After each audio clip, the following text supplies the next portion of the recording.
Hi everyone, welcome to Red Umbrella. I hope you're all doing well. Today I want to argue that Family Guy accidentally created its best content by abandoning its own protagonist. Brian and Stewie episodes work better than Peter episodes because of 4 structural advantages. Genuine dramatic stakes through shared isolation, unlimited creative formats through sci-fi capability, mature themes without tonal breaking, and Seth. MacFarlane voicing both characters, creating production advantages that enable his strongest writing. This is about animation's evolution from gag-driven chaos to character-driven storytelling with real emotional weight. But before we begin, I'd just like to kindly ask you all to subscribe. It's completely free and it really helps us improve the videos for this wonderful community we've managed to build. Anyway, that's enough. Let's begin. Section 1. The Accidental Evolution. From Larry and Steve to the show's emotional core. When Seth MacFarlane sat in his Connecticut home filming his thesis project pitch for the Rhode Island School of Design in 1995, he had no idea he was creating the DNA for what would become one of television's most enduring animated sitcoms. But here's the thing. The show he imagined and the show Family Guy became are two fundamentally different animals. The original vision was simple. A middle-aged slob named Larry Cummings and his cynical talking dog Steve navigating everyday suburban life. 20-plus seasons later, the emotional core of Family Guy rests not with Peter Griffin and his dog Brian as MacFarlane initially planned, but with an infant bent on matricide and that same talking dog locked in a time machine together. This wasn't strategic planning. This was creative accident. The Larry shorts, The Life of Larry and its follow-up Larry and Steve, established the blueprint MacFarlane would carry into Family Guy. Larry Cummings was the prototype for Peter Griffin. Overweight, dim-witted, prone to ridiculous tangents and pop culture references. Steve the dog was Brian's direct ancestor. Educated, articulate, worldly enough to see through his owner's stupidity. Even the family structure transferred almost wholesale. Larry had a patient wife named Lois and an overweight son. The formula was straightforward. Put a stupid man and his smart dog in situations, let the dog be exasperated, mine comedy from the contrast.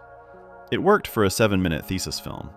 MacFarlane and Fox executives assumed it would work for a primetime animated series.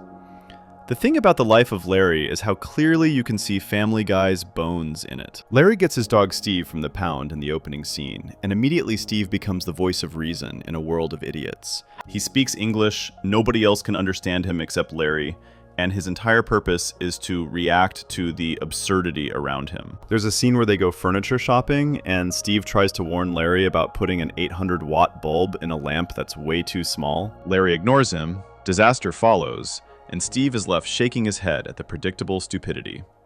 Sound familiar? It's literally every Peter and Brian interaction for the first 3 seasons of Family Guy, just with different character names. MacFarlane was a student when he made these shorts, creating them almost entirely alone as his thesis project. The animation is rough, the jokes are simple, and the whole thing has that amateur quality you'd expect from a college film. But the core dynamic worked well enough that Fox saw potential in it. When the network greenlit Family Guy in 1999, they were buying into this exact formula. Stupid husband, smart dog, sitcom hijinks.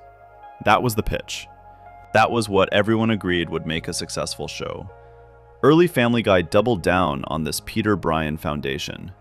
Throughout seasons 1 through 3, the relationship functioned exactly as designed. Peter would hatch some idiotic scheme, starting a tobacco company, founding his own country, becoming a fisherman, and Brian would serve as the voice of reason, the straight man, the character who represented what the audience was thinking. Watch any early episode and you'll see the pattern repeat. Peter does something stupid, Brian reacts with sophisticated disdain, occasional life lesson gets learned, credits roll. It's fundamentally a two-hander, the classic comedy duo of fool and intellectual that traces back through television history to vaudeville and beyond. The problem was sustainability. You can only watch the same dynamic play out so many times before the limitations become obvious. Peter's stupidity has no character arc. He can't grow or learn because the joke requires him to remain perpetually dim. Brian's intellectualism has no dramatic tension when he's just reacting to Peter's latest disaster. The relationship is static by design. They're not equals having a conflict. They're a setup and a punchline locked in eternal repetition. For a 7-minute short, this works perfectly. For a show approaching its 100th episode, it becomes creatively suffocating. Think about what this means for storytelling. Every Peter Bryan episode follows the same basic structure because it has to. Peter gets an idea, Bryan says it's stupid, Peter does it anyway, things go wrong, Bryan helps fix it, Peter learns nothing. There's no variation possible without breaking the fundamental premise. Bryan can't be dumber than Peter because then who's the straight man? Peter can't get smarter because then what's the joke? The characters are trapped in their roles, like actors in a play who have to say the same lines every night. It works, but it doesn't evolve. Meanwhile, something unexpected was happening in the show's margins. Stewie Griffin started as a one-note villain, an evil genius infant whose sole purpose was matricide and world domination. His early appearances were pure antagonist material, building death rays, constructing mind control devices, plotting Lois's demise with cartoon supervillain enthusiasm. He existed in his own narrative bubble, rarely interacting meaningfully with anyone except his primary target. Bryan, likewise, remained tethered to Peter's orbit, his role defined by being the smart one in a house of idiots. Then the writers started putting them in scenes together, and something clicked that nobody had planned for. Their first substantial interaction came in Bryan in Love, when Stewie briefly acknowledges Bryan's existence beyond casual household proximity. It wasn't revolutionary television, but it established something crucial.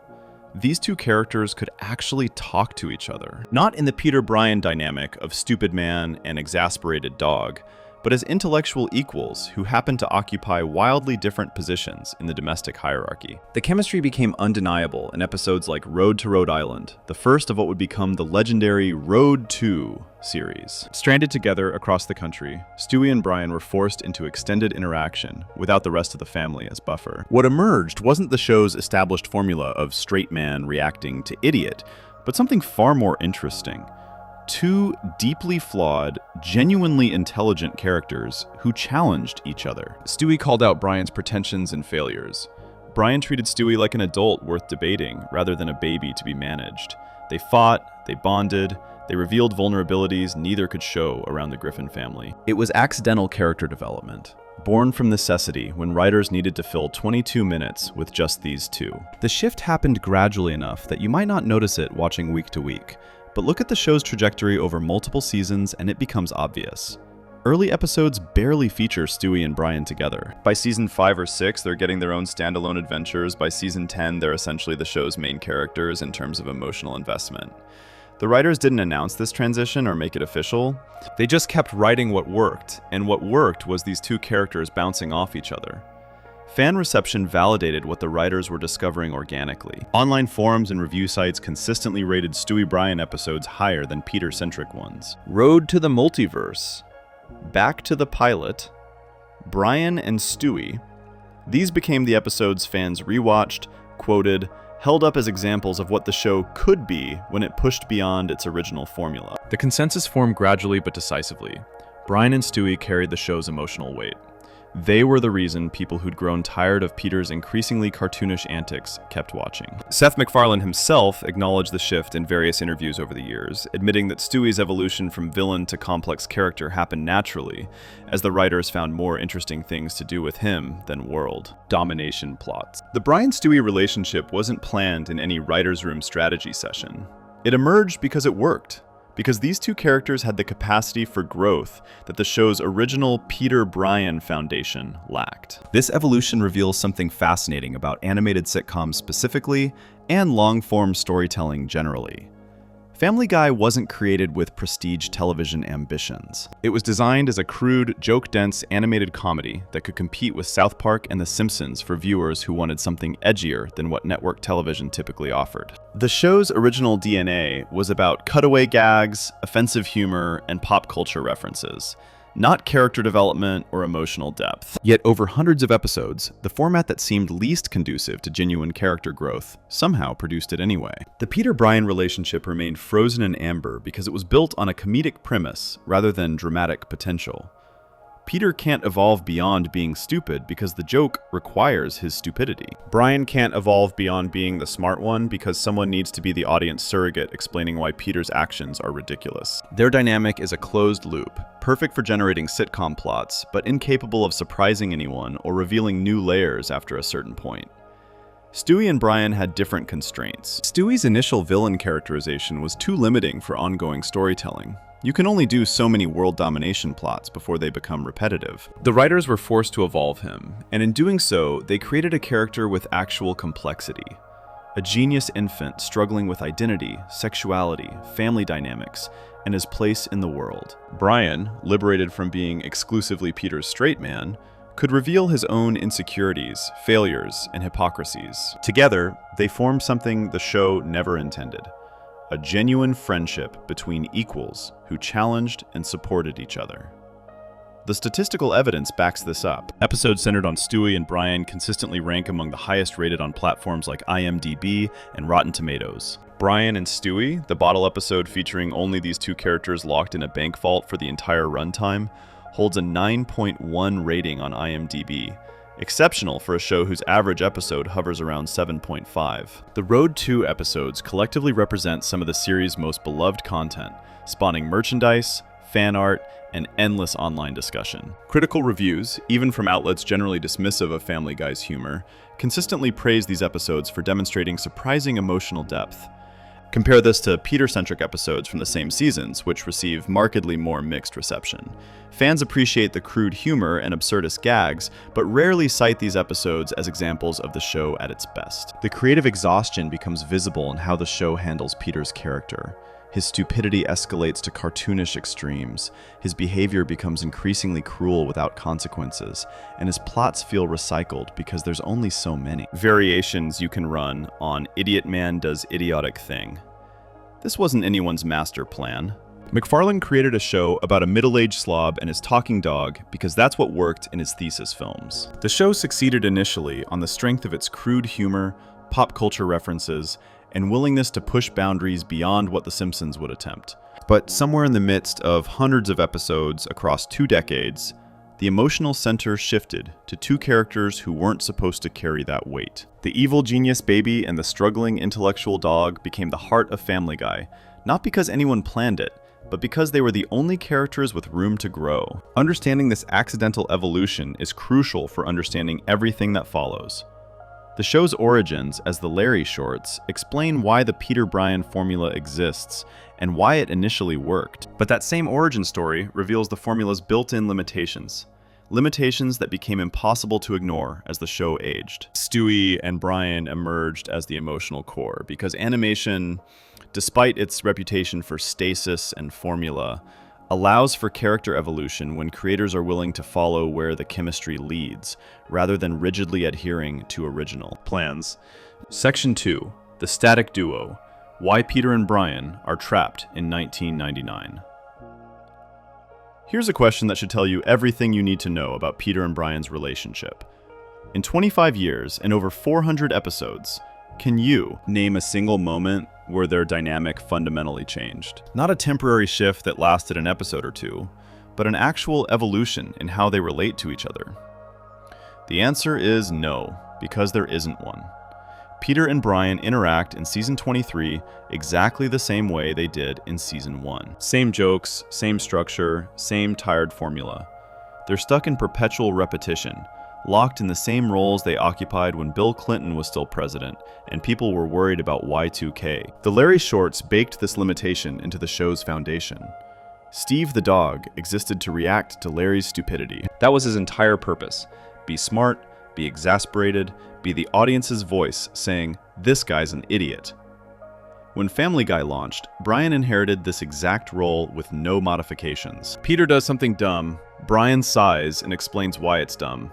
Peter ignores him, disaster follows, Brian helps clean up the mess. Rinse and repeat for 2.5 decades. Watch any random Peter-Brian scene from any season and you'll see the pattern. Peter will say something profoundly stupid, Brian will correct him with intellectual superiority, Peter will either ignore the correction or misunderstand it in an even dumber way. The scene ends with Brian looking exasperated at the camera like he's Jim from The Office.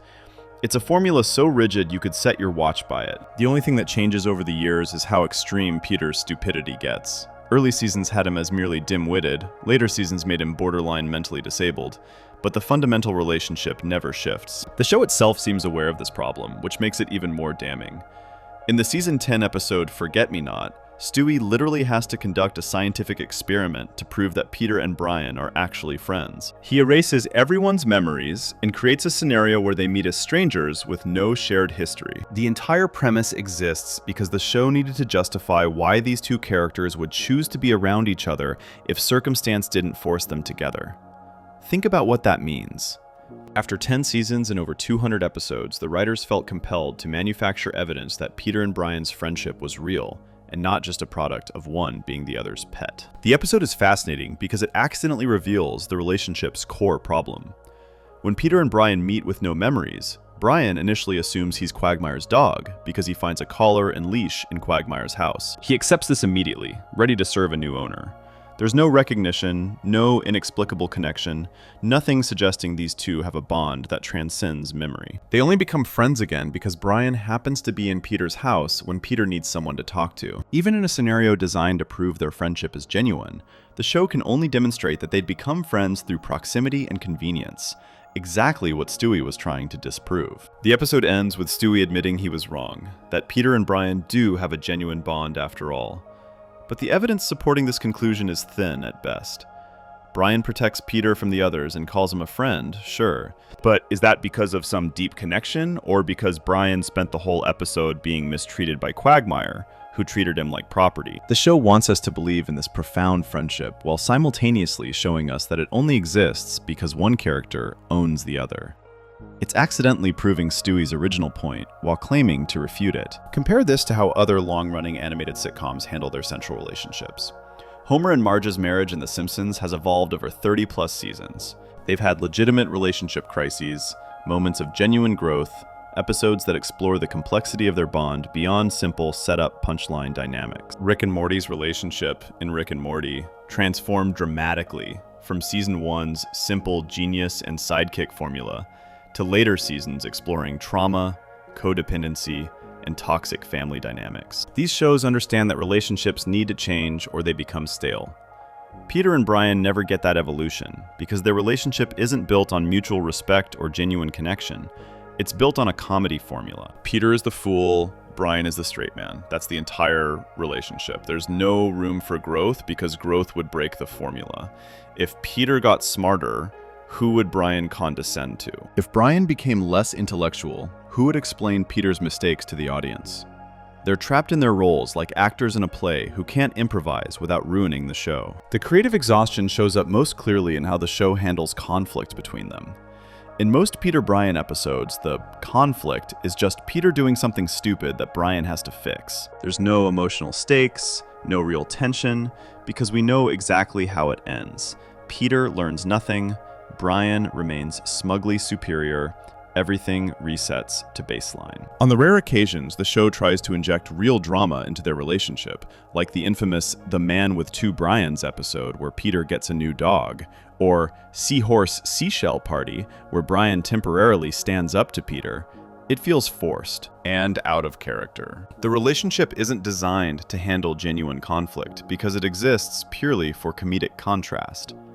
Even the show's attempts to deepen their dynamic fall flat. Brian's unrequited love for Lois could have been interesting character development, a source of real tension that complicates his relationship with Peter. Instead, it's just another running gag that gets mentioned occasionally for cheap laughs and then forgotten. The show brings it up when it needs a quick joke about Brian being pathetic, then ignores it completely in episodes where Peter and Brian are supposed to be best friends. There's no consistency because there's no actual character work happening. It's all surface-level comedy with no foundation. The "Where's the money?" scene from Seahorse Seashell Party demonstrates the relationship's limitations perfectly. After Brian eats some mushrooms and has a bad trip, Peter physically assaults him, screaming, "Where's the money?" over and over while beating him. Fans widely criticize this scene as out of character and disturbing. But here's the thing. It's only out of character because the show never established what Peter and Brian's relationship actually is beyond comedy formula. Can Peter physically assault Brian? The show never bothered to define those boundaries because it never needed to. Their relationship exists in a consequence-free zone where nothing matters beyond the immediate joke. Reddit discussions about Peter and Brian consistently highlight this stagnation. One highly upvoted comment reads, "Peter and Brian's relationship has remained the same since season 1. If it ain't broke, don't fix it." But that's exactly the problem. It is broke. It's been broke for years. And the show's refusal to fix it is why Peter-centric episodes feel so creatively bankrupt. The if it ain't broke defense only works if the thing still functions well. Peter and Brian's dynamic stopped functioning well around season 7 or 8 when viewers got tired of watching the same interaction for the 100th time. The scope of what Peter and Brian can do together is fundamentally limited by the grounded nature of their relationship.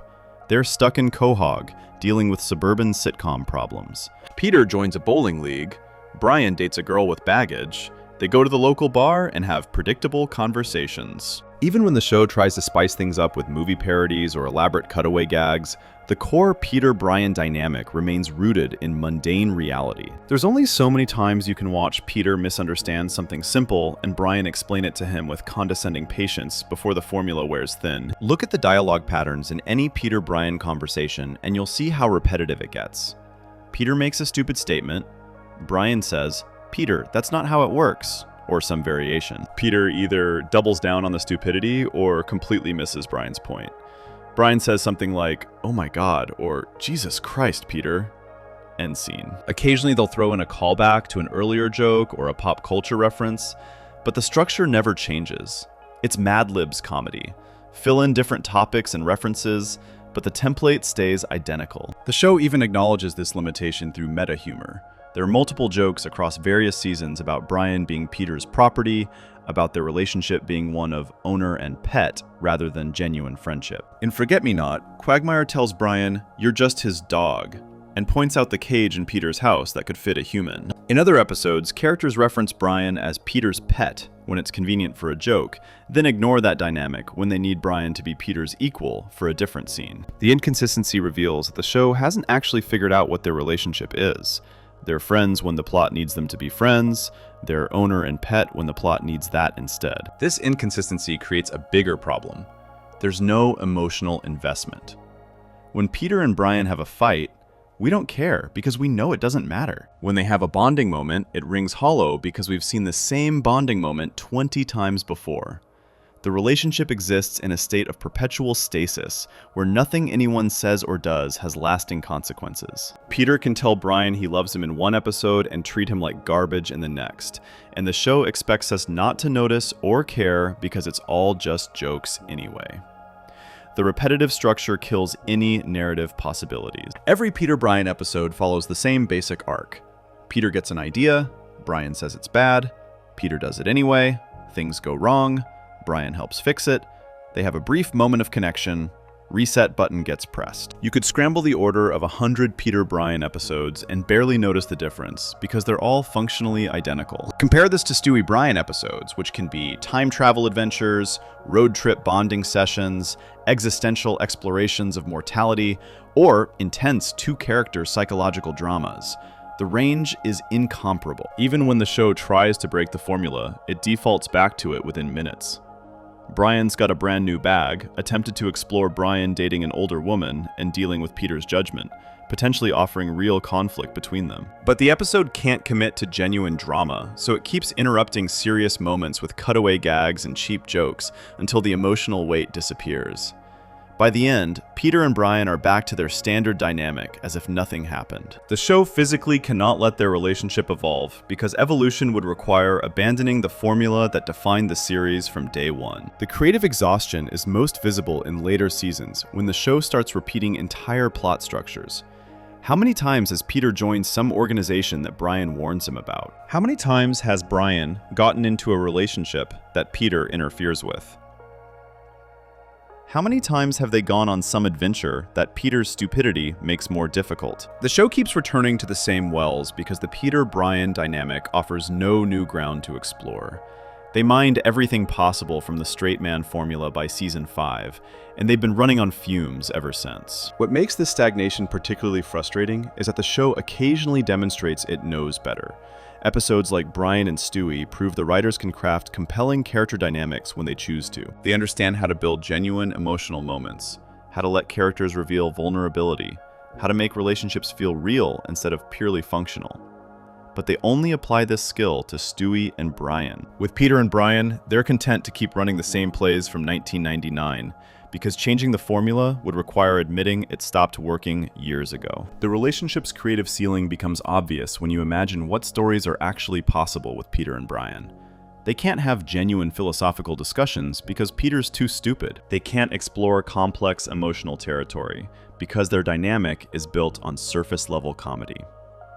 They can't go on imaginative adventures because they're stuck in sitcom reality. They can't meaningfully challenge each other because the formula requires Peter to be wrong and Brian to be right. They're trapped in a box of the show's own making, and the show refuses to let them out because that box is the foundation the entire series was built on. 25 years later, Peter and Brian are still having the exact same conversations they had in The Life of Larry back in 1995. The names changed, the animation improved, and the jokes got cruder, but the fundamental relationship remained frozen in time. While the world around them evolved, technology advanced, culture shifted, even other Family Guy characters developed new dimensions, Peter and Brian stayed exactly the same. Two characters locked in amber, endlessly repeating the same tired dynamic because the show can't imagine them any other way. This creative stagnation becomes painfully stark when contrasted with how dramatically Stewie transformed over the same time period. While Peter and Brian were trapped in their roles, Stewie underwent one of the most dramatic character evolutions in animated sitcom history,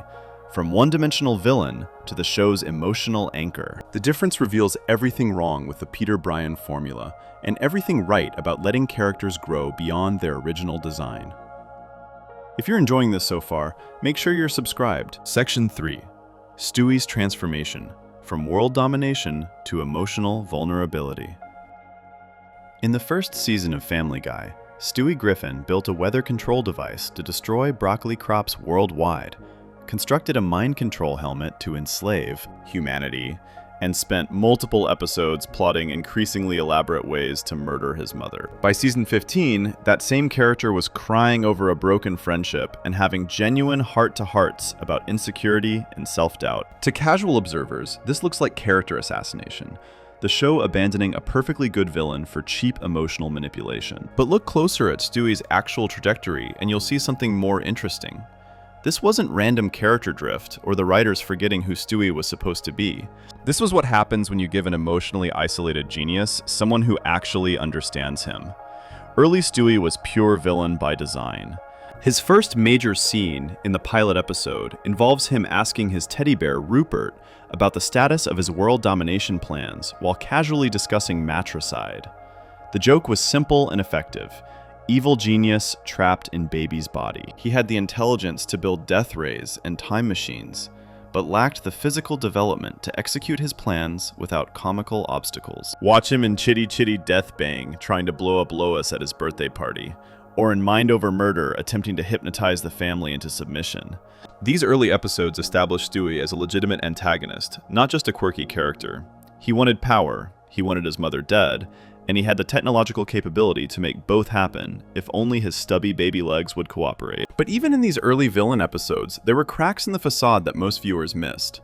Stewie wasn't just evil, he was frustrated. His violence and domination fantasies weren't coming from a place of pure malevolence, but from profound isolation. He was the smartest person in every room, trapped in an infant body that nobody took seriously. Lois treated him like a baby. Peter couldn't understand him half the time. Chris and Meg barely acknowledged his existence. He had godlike intelligence with zero outlet for it. That kind of intellectual loneliness does things to people. In Stewie's case, it manifested as rage and control fantasies. If he couldn't connect with anyone, he'd just dominate everyone instead. The feminine traits that later became more prominent weren't invented out of nowhere either. They were there from the beginning, just less emphasized. In Damn It, Janet from season 3, Stewie gets excited about playing dress-up and knows fashion terminology that raises eyebrows. In Mission Impossible, he makes a comment about, "Wouldn't it be great if I turned out to be a homosexual?" That's played for laughs, but clearly establishes this aspect of his character existed early on. The show didn't suddenly decide to make Stewie more effeminate or questioning his sexuality. They just stopped hiding it behind constant murder plots. What changed Stewie wasn't some arbitrary writing decision. What changed him was Brian. Before their relationship developed, Stewie had nobody to talk to. Sure, he had Rupert, but a teddy bear can't challenge you intellectually or provide genuine companionship. Stewie was essentially talking to himself, which meant his thoughts spiraled inward into increasingly dark fantasies about control and violence. When you have godlike intelligence and nobody to share it with, you either implode or explode. Stewie was choosing explosion, turn that frustration outward, dominate the world, prove his superiority through force since nobody would recognize it through conversation. Then Brian started actually engaging with him as an intellectual equal. Not humoring him the way you'd humor a child, but genuinely debating with him, challenging his ideas, treating his thoughts as worth serious consideration. For probably the first time in Stewie's life, someone understood him. Someone could keep up with his references, match his vocabulary, appreciate the complexity of his inventions without needing them dumbed down. That changes a person. When you've been screaming into the void your entire life, and suddenly someone responds, you don't need to scream anymore. The timeline of Stewie's violence reduction directly correlates with his relationship with Brian deepening. Early seasons. Constant matricide plots, frequent death ray usage, regular world domination schemes. Middle seasons as the Brian relationship develops. Occasional violence, more targeted and purposeful rather than constant. Later seasons. Violence becomes rare and usually justified within the plot rather than his default setting. This isn't inconsistency, it's character development. Stewie doesn't need to control the world anymore because he's no longer desperately lonely. He found someone who gets him, so the pressure valve on his rage got released. The courtship of Stewie's father from season 4 illustrates this perfectly, and it's worth examining in detail because it's one of the most important episodes for understanding Stewie's evolution. Peter decides to bond with Stewie, and they have genuine fun together, throwing food at Lois, causing mischief, laughing at bathroom humor. Stewie bonds with Peter in a way he never had before. For a brief moment, he has that connection he's been craving. Then Peter betrays him by siding with Lois when she punishes Stewie, and Stewie's devastated. Not angry in his usual villainous way, genuinely hurt and betrayed. The episode ends with Peter rescuing Stewie from a dangerous situation at Disney World, and Stewie's response is telling. He says, "I'm not sure how to say this without sounding cheesy, but you really came through for me today." It's vulnerable. It's emotionally honest. It's completely at odds with the evil genius persona. Peter responds with affection, and Stewie says, "I love you too, buddy." This is season 4. This is years before people claim Stewie suddenly became emotional and vulnerable. The capacity for emotional connection was always there. He just needed someone to connect with. The key insight is that Stewie's villainy was never his true personality. It was a defense mechanism. He was a genius with no peers, a baby nobody took seriously, an intellectual trapped in a body that couldn't execute his ideas without comedic failure. Of course he developed a god complex. Of course he fantasized about domination. What else could he do with all that intelligence and frustration? But give him an actual outlet, someone to talk to, someone to challenge him, someone who treats him as an equal, and the defensive posturing becomes unnecessary. He doesn't need to prove his superiority through violence when someone already recognizes his worth. Think about what this says about character development in animated sitcoms. The conventional wisdom is that characters in these shows can't change because change disrupts the formula. Homer Simpson has to stay stupid. Eric Cartman has to stay evil. Status quo is God. But Stewie proves that's not true. You can maintain everything that makes a character compelling while allowing them emotional growth. Current Stewie is still a genius. He still builds impossible inventions. He still has the same intelligence and wit that made him interesting in season 1. The difference is now he has emotional depth to go with it.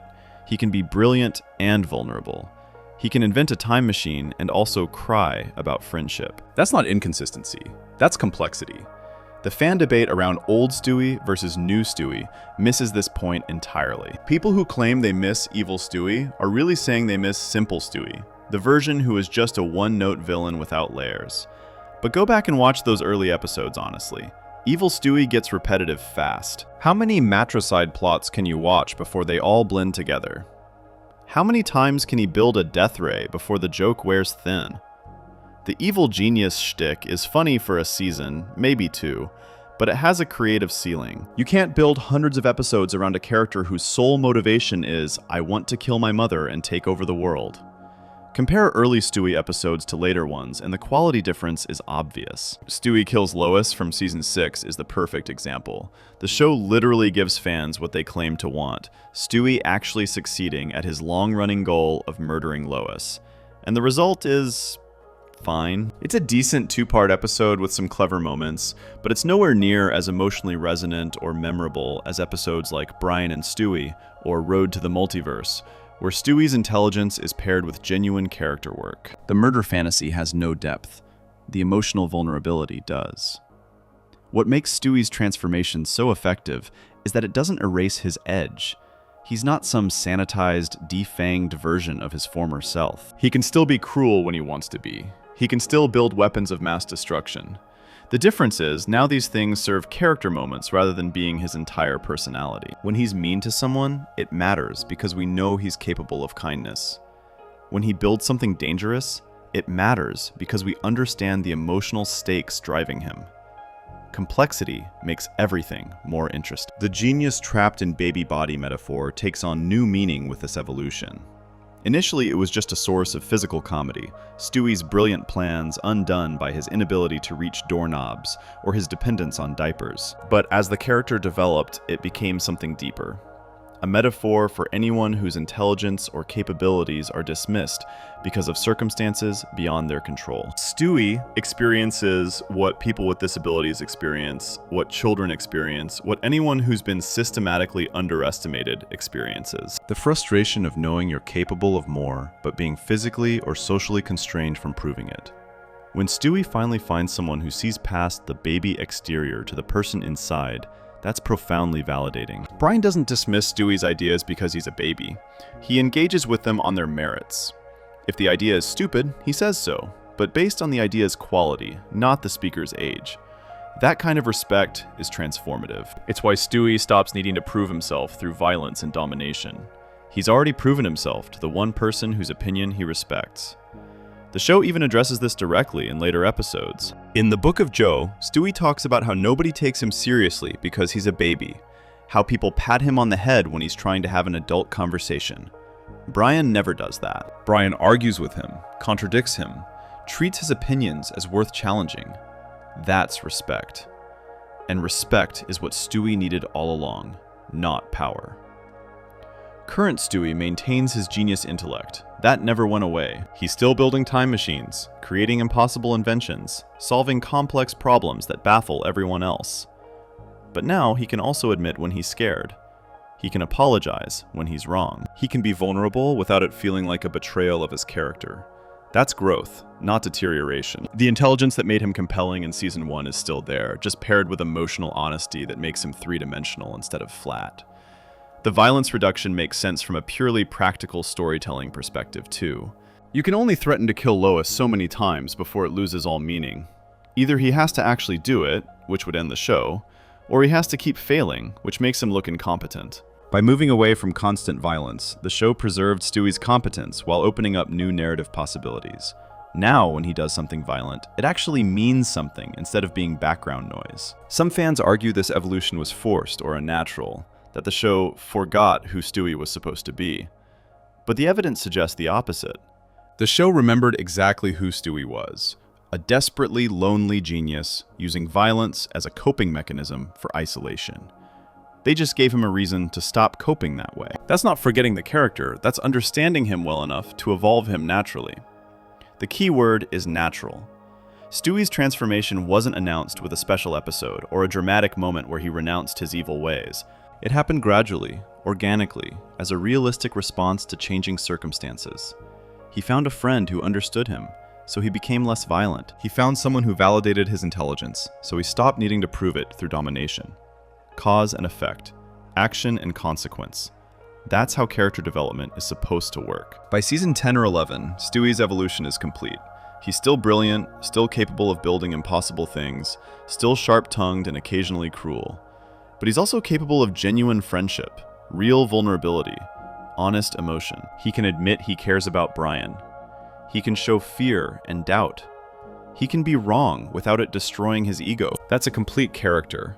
Someone with strengths and weaknesses, someone who can surprise you, someone worth spending time with across hundreds of episodes. The show accidentally created its most compelling character by doing something animated sitcoms supposedly can't do: letting someone change. Stewie's transformation from world-dominating villain to emotionally vulnerable genius wasn't character assassination.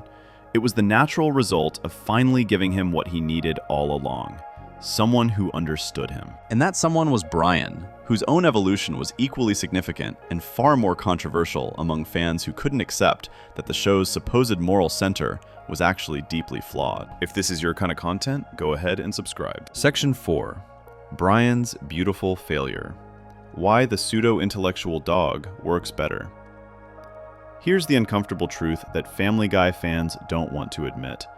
Brian Griffin became a better character when he became worse at everything. Early Brian was competent, intelligent, and morally grounded, a perfect straight man who existed to make Peter look dumber by comparison. Modern Brian is a pretentious failure who drinks too much, writes terrible novels nobody reads, and consistently mistakes his surface-level liberal opinions for genuine intellectualism. And somehow, inexplicably, this version is infinitely more interesting to watch. The decline wasn't character assassination. It was the show finally understanding that flawed, struggling characters create better stories than perfect ones ever could. Season 1 through 3, Brian operated as Seth MacFarlane's avatar in the show, the voice of reason, the moral compass, the character who said what the writers actually believed. He quoted philosophers correctly, referenced obscure literature accurately, and generally functioned as the smartest person in every scene. When Peter did something idiotic, Brian explained exactly why it was idiotic with intellectual precision. He was right about everything, from politics to relationships to basic common sense. He represented what the show wanted to be, smarter and more sophisticated than it actually was. The problem is that perfect characters are boring to spend time with. Brian's early competence meant he had no real struggles, no internal conflict, no reason to change or grow. He stood outside the chaos, commenting on it, but never truly affected by it. His role was purely functional: be the audience surrogate, provide the intellectual perspective, reset Peter to baseline when his schemes went too far. It worked for establishing the show's formula, but it offered nowhere to go long term. You can't build hundreds of episodes around a character whose defining trait is being correct about things. Brian Goes Back to College from Season 4 marked a turning point in how the show handled Brian's character. The episode opens with Brian getting hired by The New Yorker after they read his article in the Daily Shopper. He meets the other contributors, all Ivy League intellectuals with pretentious names and refined tastes. Then they discover Brian dropped out of college and fire him immediately. The New Yorker doesn't employ dropouts, no matter how well they write. Brian's devastated because his entire identity rests on being the intellectual, and now that identity has been exposed as fraudulent. What makes this episode crucial is how it reveals the gap between who Brian thinks he is and who he actually is. He surrounds himself with the trappings of intellectualism. He reads The New Yorker, listens to NPR, quotes famous authors, but he never finished college. His knowledge is surface level, acquired through cultural osmosis rather than genuine study or effort. When he goes back to school to finish his degree, he immediately starts cheating on assignments because actually doing the work is too hard. He wants the credential that validates his intellectual pretensions, without earning it through legitimate effort. The episode ends with Brian failing his final exam, but feeling good about it because he didn't cheat. Peter and the others mock him for this, pointing out that failing with integrity is still failing. They're right. Brian's pride in his moral victory doesn't change the fact that he's still a college dropout, still unqualified for the job he wanted, still pretending to be smarter than he actually is. But the episode also shows something important. Brian's struggles with intellectual inadequacy are more compelling than his earlier effortless competence ever was. Watching him fail is more interesting than watching him succeed. Brian Sings and Swings from the same season explores Brian's darker tendencies even further. After a car accident that nearly kills him, Brian becomes obsessed with living for the moment and stops caring about consequences. He starts performing with Frank Sinatra Jr. at a nightclub, drinking heavily and abandoning his responsibilities. When Lois asks him to babysit Stewie, he brings the baby to the club and then completely forgets about him, leaving Stewie to wander off alone. A deer attacks Stewie and tears off his ear. Brian doesn't even notice. This is a profound character shift from early Brian, who would have taken his responsibilities seriously. The episode shows Brian's philosophical crisis, leading him to genuine self-destruction. His drinking goes from casual social behavior to legitimate alcoholism. His cavalier attitude toward mortality manifests as reckless disregard for others. He bites Peter when Peter confronts him about his behavior. This isn't the voice of reason anymore. This is someone spiraling out of control because he can't handle the reality of his own mortality and meaninglessness. The brilliance of the episode is in Stewie's response. After Brian abandons him and gets him injured, Stewie doesn't hold a grudge. He finds Brian in the gutter, literally in a gutter, the ultimate cliche of rock bottom, and talks him through his existential crisis. Stewie points out that Brian's problem is thinking that if he's not in control of everything, then nothing matters. But Brian matters to someone. He matters to Stewie. That realization pulls Brian back from the edge, at least temporarily. It's the first real indication that their relationship works both ways. Brian saves Stewie from loneliness, and now Stewie's saving Brian from self-destruction. These episodes establish the template for modern Brian, a character who desperately wants to be seen as intelligent and sophisticated, but constantly reveals himself to be shallow and self-absorbed. He tries to convince everyone that he's smart as opposed to actually being smart. He surrounds himself with intellectual signifiers, books he hasn't read, opinions he hasn't thought through, cultural references he doesn't fully understand, and hopes nobody notices the hollowness underneath. And the show mercilessly exposes this pretension at every opportunity. The fan debate about Brian's evolution reveals a fundamental split in how people engage with the show. One camp insists that seasons 1 through 3 Brian is the best version, competent, intelligent, genuinely sophisticated. They see modern Brian as a betrayal of the character, the show making him stupider and more pathetic for cheap laughs. But the other camp argues exactly the opposite. It is so much funnier with Brian being pseudo-intellectual, and it's not even close. The second group recognizes that watching a character struggle and fail is inherently more engaging than watching someone succeed effortlessly. The counter-argument to Brian being dumb is worth considering. Brian's not that dumb, really. It's kind of hard to seem smart when your only friend is a guy who creates time machines. This is actually a brilliant observation about the show's dynamics. Next to Stewie's genuine super genius intellect, anyone would look mediocre. Brian isn't actually stupid, he's just not as smart as he pretends to be, and standing next to Stewie makes that gap obvious. He's smart enough to recognize Stewie's brilliance, which suggests at least some intellectual capability, but not smart enough to match it. This creates a fascinating dynamic where Brian exists in a constant state of intellectual inadequacy. He's smarter than Peter, Lois, Chris, and Meg, which feeds his ego and convinces him he's special. But he's nowhere near as smart as Stewie, which threatens that ego and forces him to maintain his pretentious facade even harder. The relationship with Stewie becomes both validating, someone brilliant considers him worth talking to, and threatening, that same someone can see through all his bullshit. It's psychologically complex in a way early Brian never was. Brian's unrequited love for Lois provides another example of how his flaws make him more interesting. Early episodes played this as romantic longing. Brian is the sensitive soul who truly appreciates Lois in ways Peter never could. But as the show progressed, it reframed this romance as pathetic obsession. Brian isn't a romantic hero pining for his best friend's wife. He's a creep who won't take no for an answer, who makes inappropriate advances, who crosses boundaries constantly. The show even has Stewie call this out directly, pointing out that Brian's behavior toward Lois would be considered harassment if he weren't a dog. What makes this character detail so effective is the contrast with Stewie's own development. Stewie went from wanting to kill Lois to having a healthy mother-son relationship. He matured. Brian went from respectful admiration to uncomfortable sexual fixation. He regressed. This regression isn't bad writing. It's the show recognizing that Brian's supposed moral superiority was always somewhat fraudulent.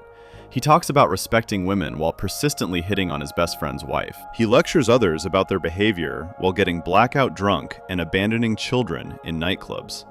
The hypocrisy is the point. Modern Brian embodies a specific type of real-world person that everyone has encountered. The guy who thinks reading The New Yorker makes him cultured, who quotes Hemingway without understanding him, who treats his superficial political opinions as profound philosophical insights. He's every pseudo-intellectual college freshman who took one philosophy class and now thinks he's solved existence. He's every failed writer who blames society for not recognizing his genius, rather than accepting his work isn't that good. He's every person who confuses having opinions with being intelligent.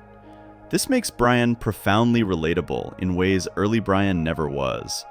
Most people aren't effortlessly competent intellectuals who are right about everything. Most people are struggling to figure things out, pretending to have more answers than they actually do, trying to convince others they're smarter than they feel inside. Brian's failures mirror real existential crises. The fear of being exposed as a fraud, the gap between self-perception and reality, the desperation to matter in a universe that doesn't care. That's infinitely more compelling than watching a character who has everything figured out.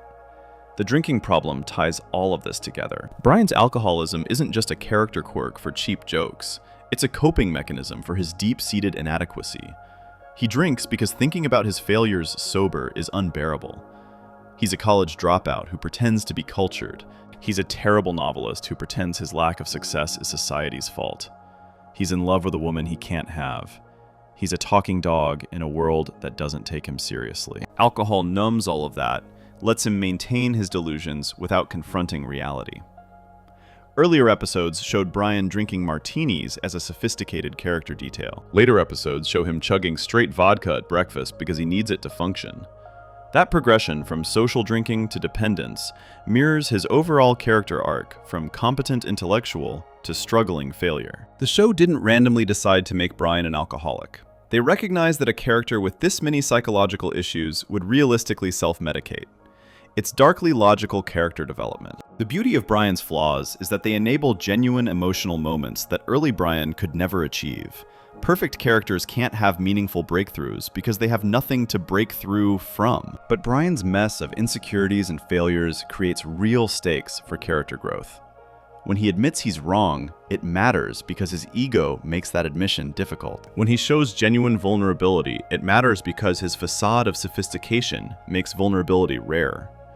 When he connects with Stewie emotionally, it matters because both of them are fundamentally broken in complementary ways. Brian and Stewie, the famous bottle episode where they're locked in a bank vault together, only works because Brian has become this flawed, struggling character. If he were still the competent voice of reason from season 1, the episode would have no emotional weight. But because he's a depressed alcoholic writer who's disappointed with his life, the conversations they have about meaning and purpose and whether existence is worth continuing hit with real impact.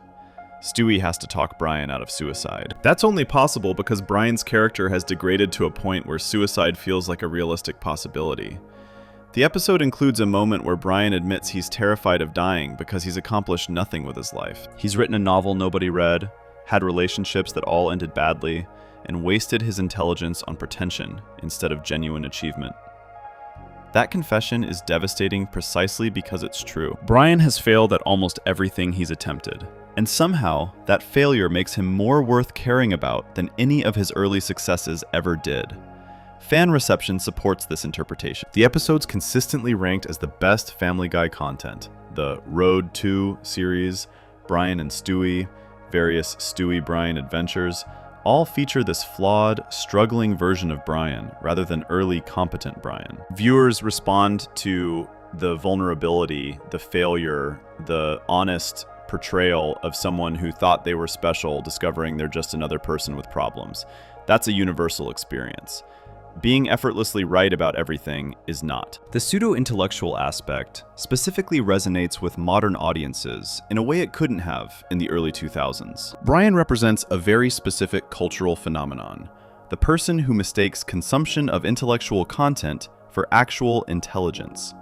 He listens to NPR, but doesn't think deeply about what he hears. He reads The New Yorker, but doesn't engage critically with the articles. He quotes Voltaire without understanding the context. He's the embodiment of surface-level intellectualism, and in an era of social media where everyone performs their intelligence through carefully curated shares and retweets, that hits different. Brian is what happens when you care more about seeming smart than being smart. When you prioritize the appearance of depth over actual depth. When you build an identity around cultural signifiers rather than genuine understanding. The show surgically dissects this tendency in American culture, and using Brian as the vehicle makes the critique sharper because he's supposed to be better than this. He has the capacity for real intelligence, he just wastes it on pretension and posturing. The millennial and Gen Z crisis is written all over modern Brian. He's overeducated, or thinks he is, but underemployed. He has opinions about everything, but accomplishes nothing. He's drowning in existential dread masked by surface-level cynicism. He drinks too much because reality is disappointing. He can't maintain relationships because he's too self-absorbed. He's a failed artist, convinced the problem is the world not recognizing his genius, rather than his art not being good enough. This is an entire generation's anxiety, embodied in a talking dog who never finished college. What the show did, probably accidentally, certainly not through some master plan, was recognize that making Brian worse made him better. His flaws created narrative possibilities that his competence never could. His failures made him relatable in ways his successes never did. His pseudo-intellectualism provided comedy that his genuine intelligence didn't.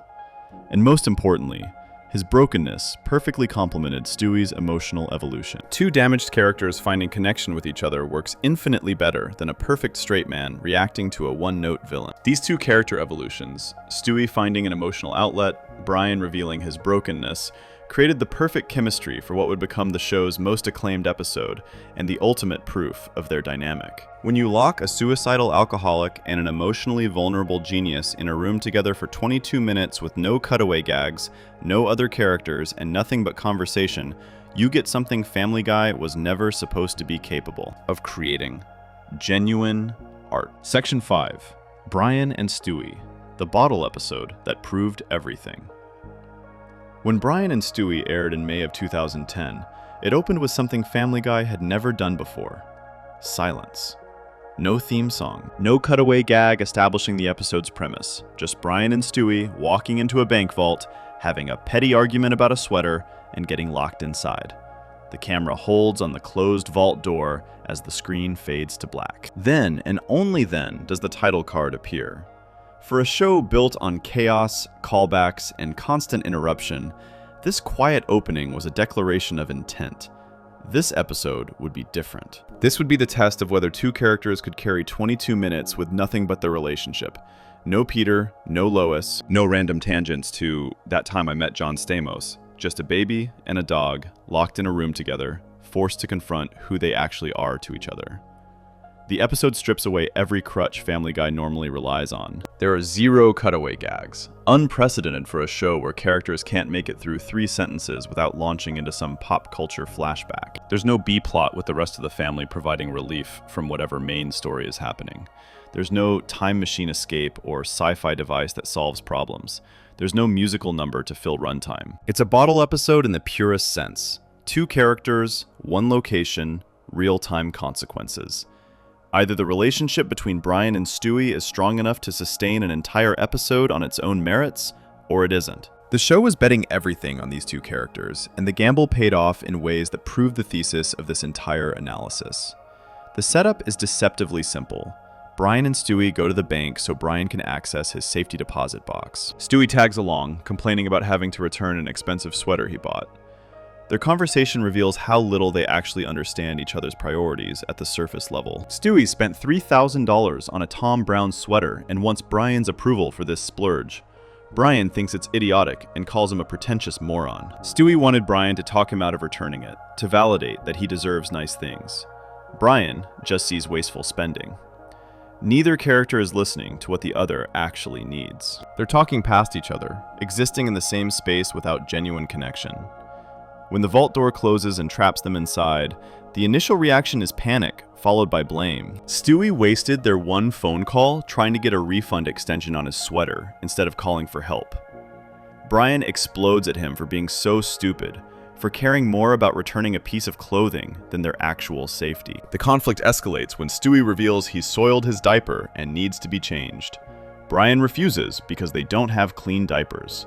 The smell becomes unbearable. And then Stewie makes his proposal.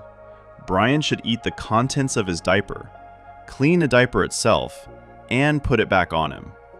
This sequence is where the episode either loses viewers entirely or commits them completely. The gross-out humor goes further than Family Guy typically ventures, showing Brian's face during the act, including vomit that Stewie then expects Brian to eat as well. Some fans argue this whole section is unnecessary shock value that undermines the episode's emotional goals. but others recognize it as essential character work disguised as crude comedy. Brian eating Stewie's feces isn't just gross, it's sacrifice. It's one friend doing something absolutely humiliating and degrading because the alternative is leaving the other friend in genuine discomfort and potential harm. It's love expressed through action when words aren't enough. The show deliberately doesn't show the act itself on screen. We see Brian walk to the corner with the diaper. We see his face contorted in disgust. We hear him gagging and vomiting. But the camera never shows what's actually happening because that would be pure shock value. By keeping it off screen while making the emotional impact crystal clear, the episode threads a nearly impossible needle. It's disgusting enough to feel transgressive, but restrained enough to serve the character work. Brian sacrifices his dignity completely for Stewie's comfort. That's the point. That's what this relationship has become. Later, Stewie reveals it was all a test. He wanted to see if he could get Brian to do it. He wasn't actually going to get sick from staying in a dirty diaper. He just wanted to know how low Brian would go. This confession feels like betrayal, and Brian reacts with rage. But Stewie immediately backtracks, admitting he actually felt sorry for Brian when he did it, that the manipulation made him realize how much Brian genuinely cares. The cruelty was Stewie testing the relationship's limits because he couldn't believe someone would actually care about him that much. It's emotionally damaged behavior from a character who spent his whole life isolated and underestimated. The drunk bonding sequence that follows provides the episode's emotional core without the darkness. Brian shares his scotch with Stewie, despite it being obviously inappropriate to give alcohol to a baby. They get legitimately drunk together, lowering their inhibitions and allowing genuine vulnerability. Stewie dances and talks about wanting his ear pierced. Brian pierces it for him, despite neither of them knowing what they're doing. They laugh about it, bond over it, share this moment of reckless intimacy that only makes sense because they're both drunk enough to ignore consequences. This sequence works because it shows how much their friendship operates outside normal social rules. Brian is a dog, Stewie is a baby.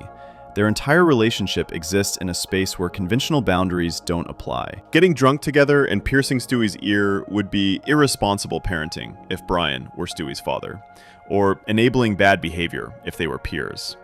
But they're neither of those things. They're two isolated misfits who found each other and created their own rules for how friendship works.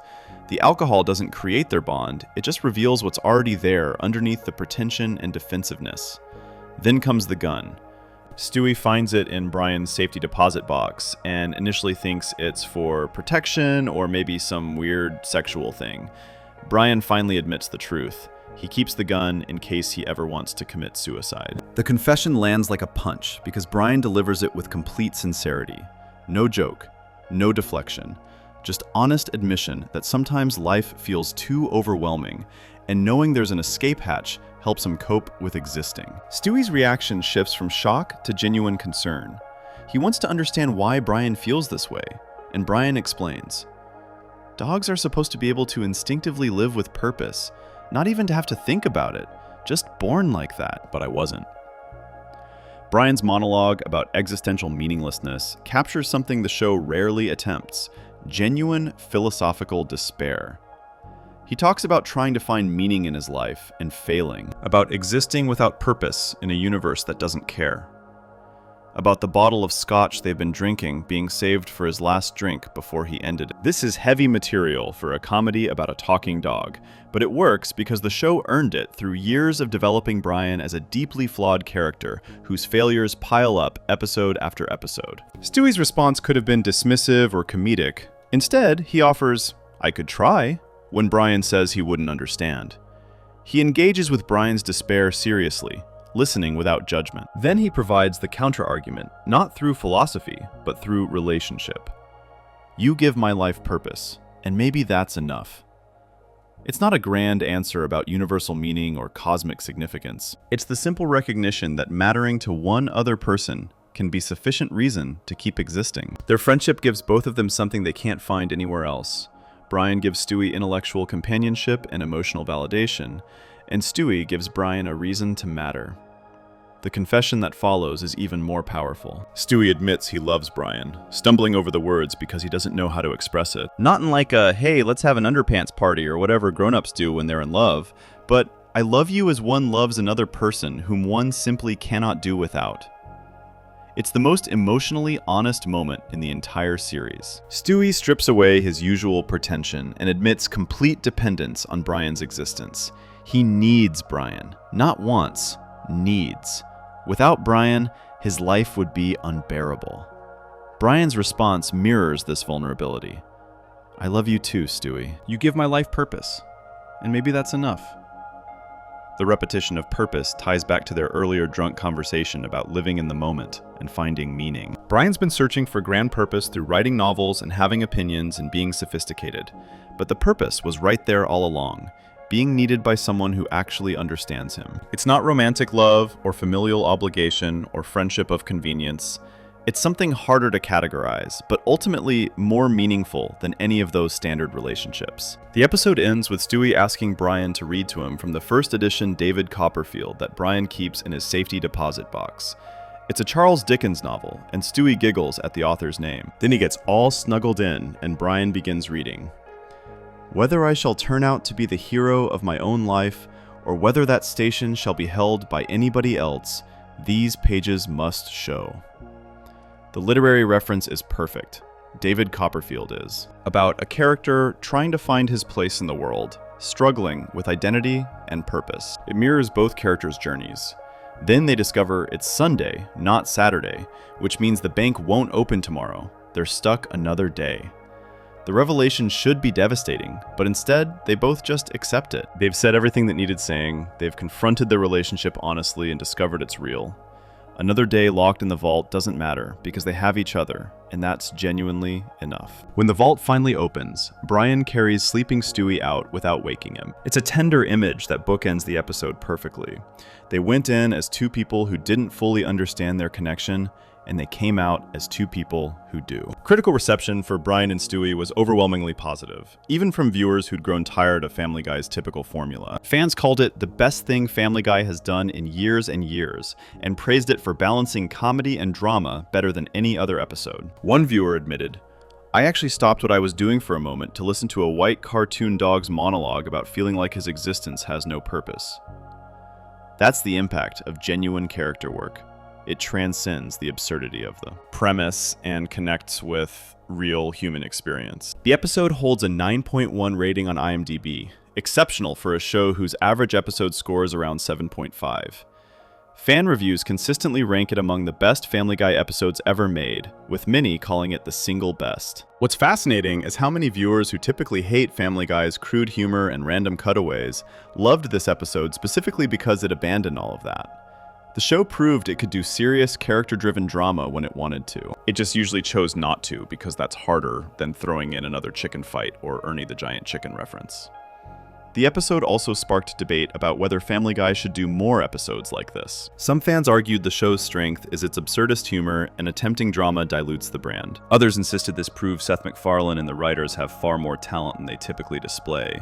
That episodes like this reveal MacFarlane has a lot more going on in his head than mindless nostalgia trivialities. Both perspectives have merit, but the existence of quote-unquote Brian and Stewie proves the characters are capable of carrying dramatic weight when the show commits to it. What makes this episode the ultimate proof of the thesis is simple. It's impossible to imagine this working with Peter and Brian. You cannot lock Peter Griffin in a room for 22 minutes and get genuine emotional depth. Peter has no philosophy, no capacity for serious introspection, no ability to engage with existential questions. A Peter-Brian bottle episode would devolve into fart jokes and random violence within 5 minutes because the relationship has no depth to sustain anything more. Peter and Brian can't have the I love you conversation because their relationship isn't built on mutual need. It's built on formula and function. Brian and Stewie work because they're both deeply broken in ways that complement each other. Brian's desperate search for meaning finds answer in being needed by Stewie. Stewie's intellectual isolation finds relief in being understood by Brian. Their flaws fit together. Their needs align. They make each other better not by fixing what's broken, but by providing context where that brokenness makes sense. That's sophisticated character work, disguised as a crude comedy about a talking dog and an evil baby. The Vault episode proved they could handle dramatic depth, But this built on years of adventures together that established their partnership and showed what unlimited creative freedom looks like. The Road to episodes took these characters out of Quahog's suburban constraints and let them explore literally any reality, any timeline, any possibility. That creative freedom revealed just how versatile the Brian-Stewie dynamic could be when the writers actually tried. Oh, and before we go further, a subscribe helps us out a lot. Now, let's keep going. Section 6. The Road to Formula. Adventure, Evolution, and Creative Liberation. The Road to episodes represent something unique in animated sitcom history. A show within a show that uses its two most developed characters as vehicles for unlimited creative experimentation. Starting with Road to Rhode Island in Season 2, and continuing through multiple iterations across nearly 20 seasons, these special episodes proved that Brian and Stewie could carry entire narratives without the rest of the Griffin family, explore any genre or setting, and deliver both comedy and genuine emotion in formats that would be impossible with Peter's grounded suburban chaos. They're not just fan-favorite episodes, they're the show's creative laboratory, demonstrating that the Brian-Stewie dynamic enables storytelling possibilities that the original Peter-Brian formula could never attempt. Road to Rhode Island established the template in Season 2 with remarkable simplicity. Brian flies to Palm Springs to pick up Stewie from his grandparents' house. They miss their flight home. They're forced to travel cross-country together by unconventional means, hitchhiking, stealing vehicles, navigating through various mishaps. The premise is straightforward road trip comedy, but what makes it work is the character development embedded in the adventure. Brian's subplot involves confronting his mother, who gave him away as a puppy. Stewie serves as his companion through this emotional journey, and their relationship deepens through shared experience rather than sitcom formula. The episode includes a musical number where Brian and Stewie literally sing about being on the road to Rhode Island, celebrating their partnership with a duet that's both comedic and genuinely charming. They harmonize about being quite a pair of partners and joke about each other's flaws while acknowledging their growing friendship. The musical integration feels natural rather than forced because the Road to format explicitly allows for genre experimentation. If Peter and Brian suddenly broke into song during a regular episode, it would feel jarring. When Stewie and Brian do it during a special adventure, it's part of the fun. The emotional core of Road to Rhode Island comes when Brian finally meets his mother, or rather, her taxidermied corpse, which the farm owners kept as furniture. It's a dark joke that lands because Brian's genuine grief contrasts with the absurdity. Stewie doesn't mock him or make the moment purely comedic. He participates in burying Brian's mother properly, showing respect for Brian's loss despite having no personal connection to it. That's character growth. That's two people learning to care about each other through shared experience. And it happens naturally within an adventure framework that gives them space to develop outside the constraints of typical family sitcom storytelling. Road to Europe in Season 3 expanded the formula by centering the adventure on Stewie's obsession with a children's television character. Stewie loves a show called Jolly Farm Review and becomes convinced he needs to meet the characters in person. He runs away to England, forcing Brian to chase after him. The journey takes them through multiple countries. They end up in the Middle East instead of Europe initially, travel through various European cities, and eventually reach the BBC studios in London. Along the way, they have absurd encounters like stealing a camel by singing a duet about their differences, accidentally reaching the Vatican in a hot air balloon, and navigating European culture through comedic misunderstandings. The emotional payoff comes when Stewie discovers that Jolly Farm Review is just actors on a cheap set, nothing like the magical world he imagined. The show he loved was fake, performed by crude British actors who smoke and swear between takes. It's Stewie's loss of innocence moment. The childhood realization that things you believed in aren't real. Brian helps him through this disappointment, not by mocking him for being naive, but by acknowledging the pain of disillusionment and offering to do something destructive and cathartic together. They literally defecate in Mother Maggie's shoes as revenge. It's crude humor serving emotional purpose, which is exactly what the Road to episodes do best. Road to Germany took the formula into historical fiction and moral complexity territory. Through a series of accidents, Brian and Stewie end up in Nazi Germany during World War II, and they bring their Jewish neighbor Mort Goldman with them. The entire episode becomes about trying to survive in one of history's darkest periods, while also grappling with whether they should try to change history. They meet Hitler directly, steal uranium from a Nazi research facility, and navigate the Holocaust's horror through dark comedy that somehow never feels disrespectful, because the stakes are real and the characters treat the situation seriously. What makes Road to Germany work is that Brian and Stewie have the intelligence and competence to believably navigate these situations. They pilot submarines, fly planes in dogfights against German fighters, and solve complex problems under pressure. Peter Griffin could never carry this episode because he lacks the capacity for strategic thinking or genuine heroism. Brian and Stewie can be heroes when the story requires it, which opens up narrative possibilities that the main show's format can't support. They're not just comedy characters, they're adventure protagonists who happen to be funny. The episode also demonstrates the Road to series' willingness to explore moral ambiguity. When they have the opportunity to kill Hitler and potentially prevent World War II, they don't take it. Not because they sympathize with him, but because changing history creates unpredictable consequences. That's sophisticated storytelling for a show that also features a musical number about poop. The tonal range these episodes can handle is remarkable precisely because Brian and Stewie can handle it. They can be silly and serious, crude and contemplative, often within the same scene. Road to the Multiverse pushed creative boundaries even further by giving Stewie a device that lets them travel between parallel universes. Each universe operates by different rules. There's a universe where Christianity never existed, so humanity is 1,000 years more advanced. A universe where everyone is drawn in cheap Hanna-Barbera animation style. A Disney universe where everything is sickeningly wholesome. A universe where dogs are the dominant species and humans are pets. The episode becomes pure creative playground, allowing the writers to explore any concept they want through the multiverse framework. What's brilliant about Road to the Multiverse is how it uses the format to comment on the show itself. In the Hanna-Barbera universe, characters acknowledge how lazy and cheap the animation is.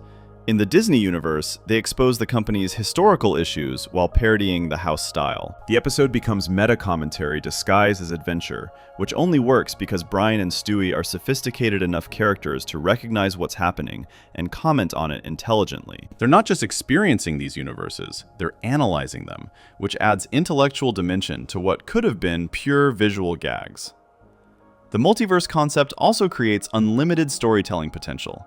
Any reality is possible. Any genre can be explored, any visual style can be attempted.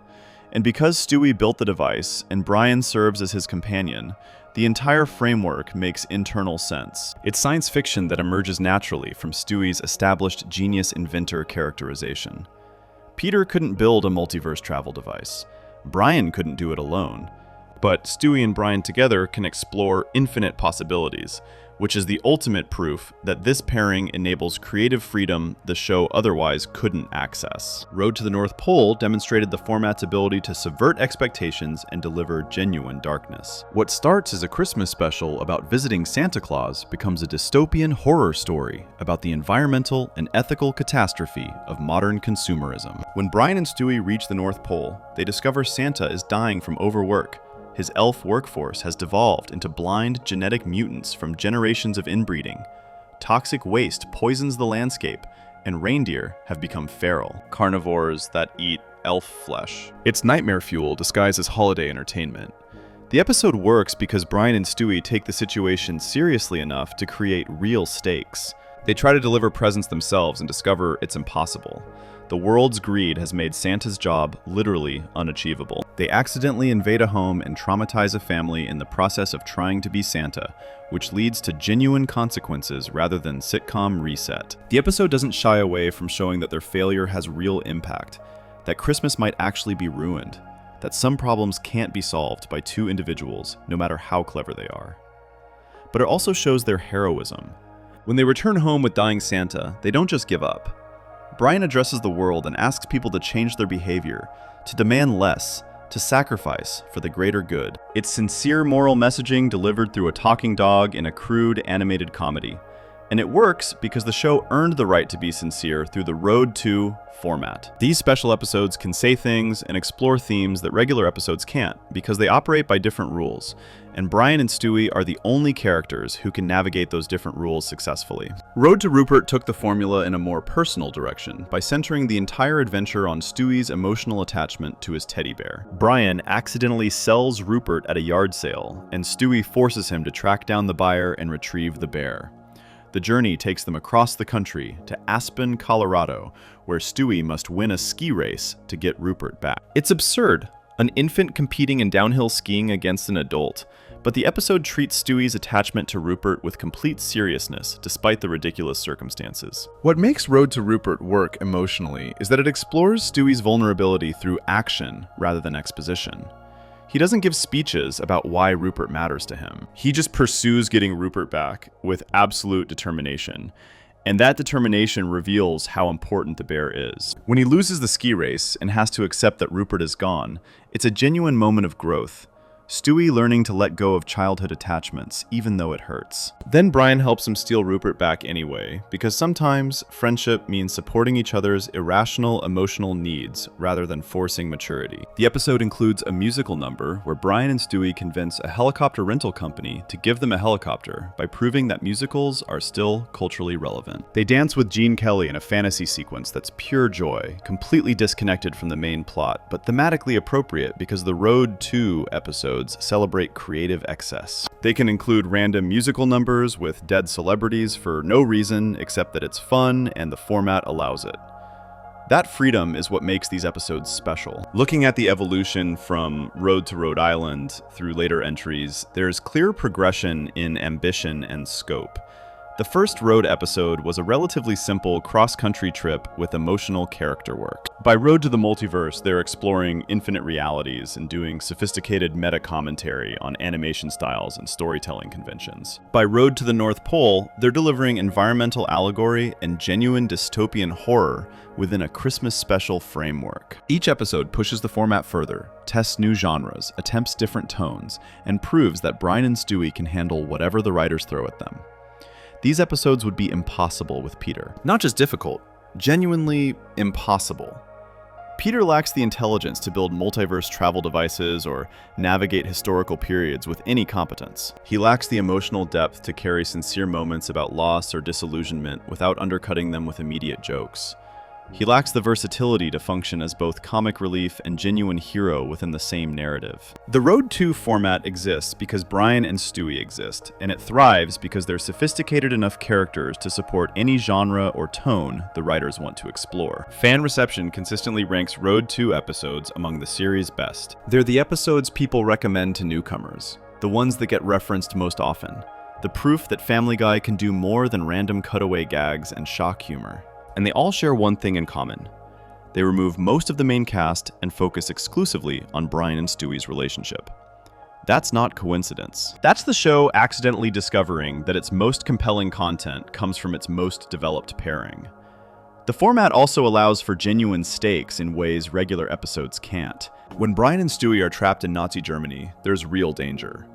When they're lost in parallel universes, there are real consequences if they can't get home. When they're trying to save Christmas, the fate of the holiday actually hangs in the balance. Regular Family Guy episodes reset to status quo by the end. Road 2 episodes can have lasting impact because they exist slightly outside the main continuity, which gives the writers freedom to take risks and explore outcomes that would be too dramatic for the sitcom format. These adventures worked because of something deeper than format experimentation or creative freedom. They worked because Brian and Stewie share fundamental isolation that creates unbreakable understanding. Two characters who exist outside the normal social hierarchies of their world, who found in each other the one person capable of truly seeing them. That connection is what makes every Road 2 adventure more than just a gimmick, transforming them into explorations of what happens when two isolated souls finally find their place with each other. Section 7. Isolation and Understanding. Why they're the only characters who get each other. There's a scene in Brian and Stewie where Brian admits he keeps a gun in his safety deposit box in case he wants to kill himself. Stewie doesn't laugh. He doesn't make a joke. He doesn't deflect or change the subject. He asks why. And then he listens. That moment only works because these two characters share something no one else in the Griffin household experiences: the profound loneliness of being fundamentally misunderstood by everyone around them. Brian exists between two worlds, fully accepted by neither.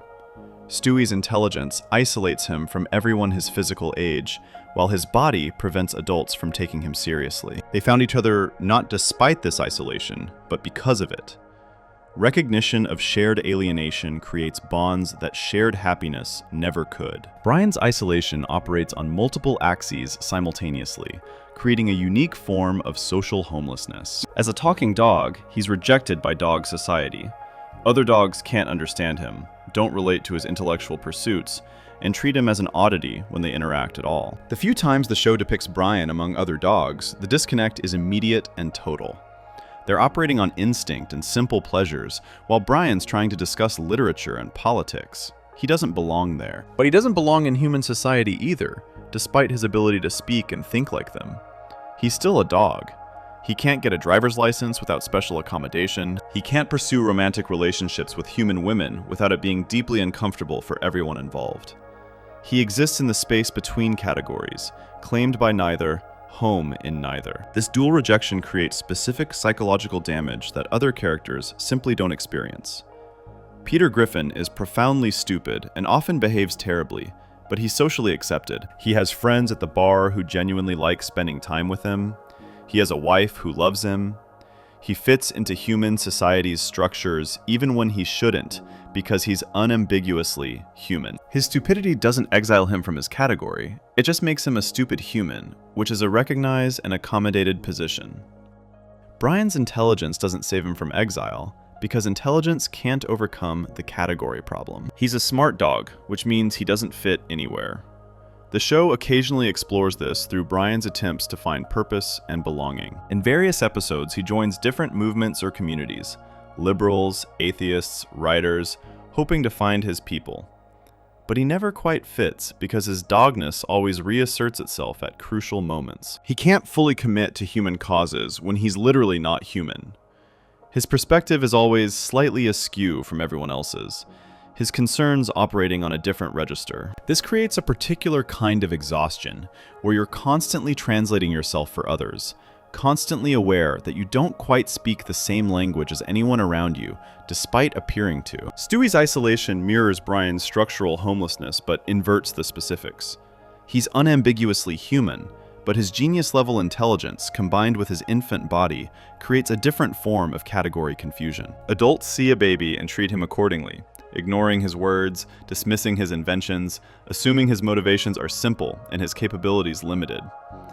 Other babies are intellectually beneath him to the point where interaction is meaningless. He's trapped in a developmental stage that doesn't match his actual cognitive capacity, which is a particular form of hell that gifted children experience, but magnified to absurd extremes. The baby body functions as a physical prison that overrides everything else about who Stewie is.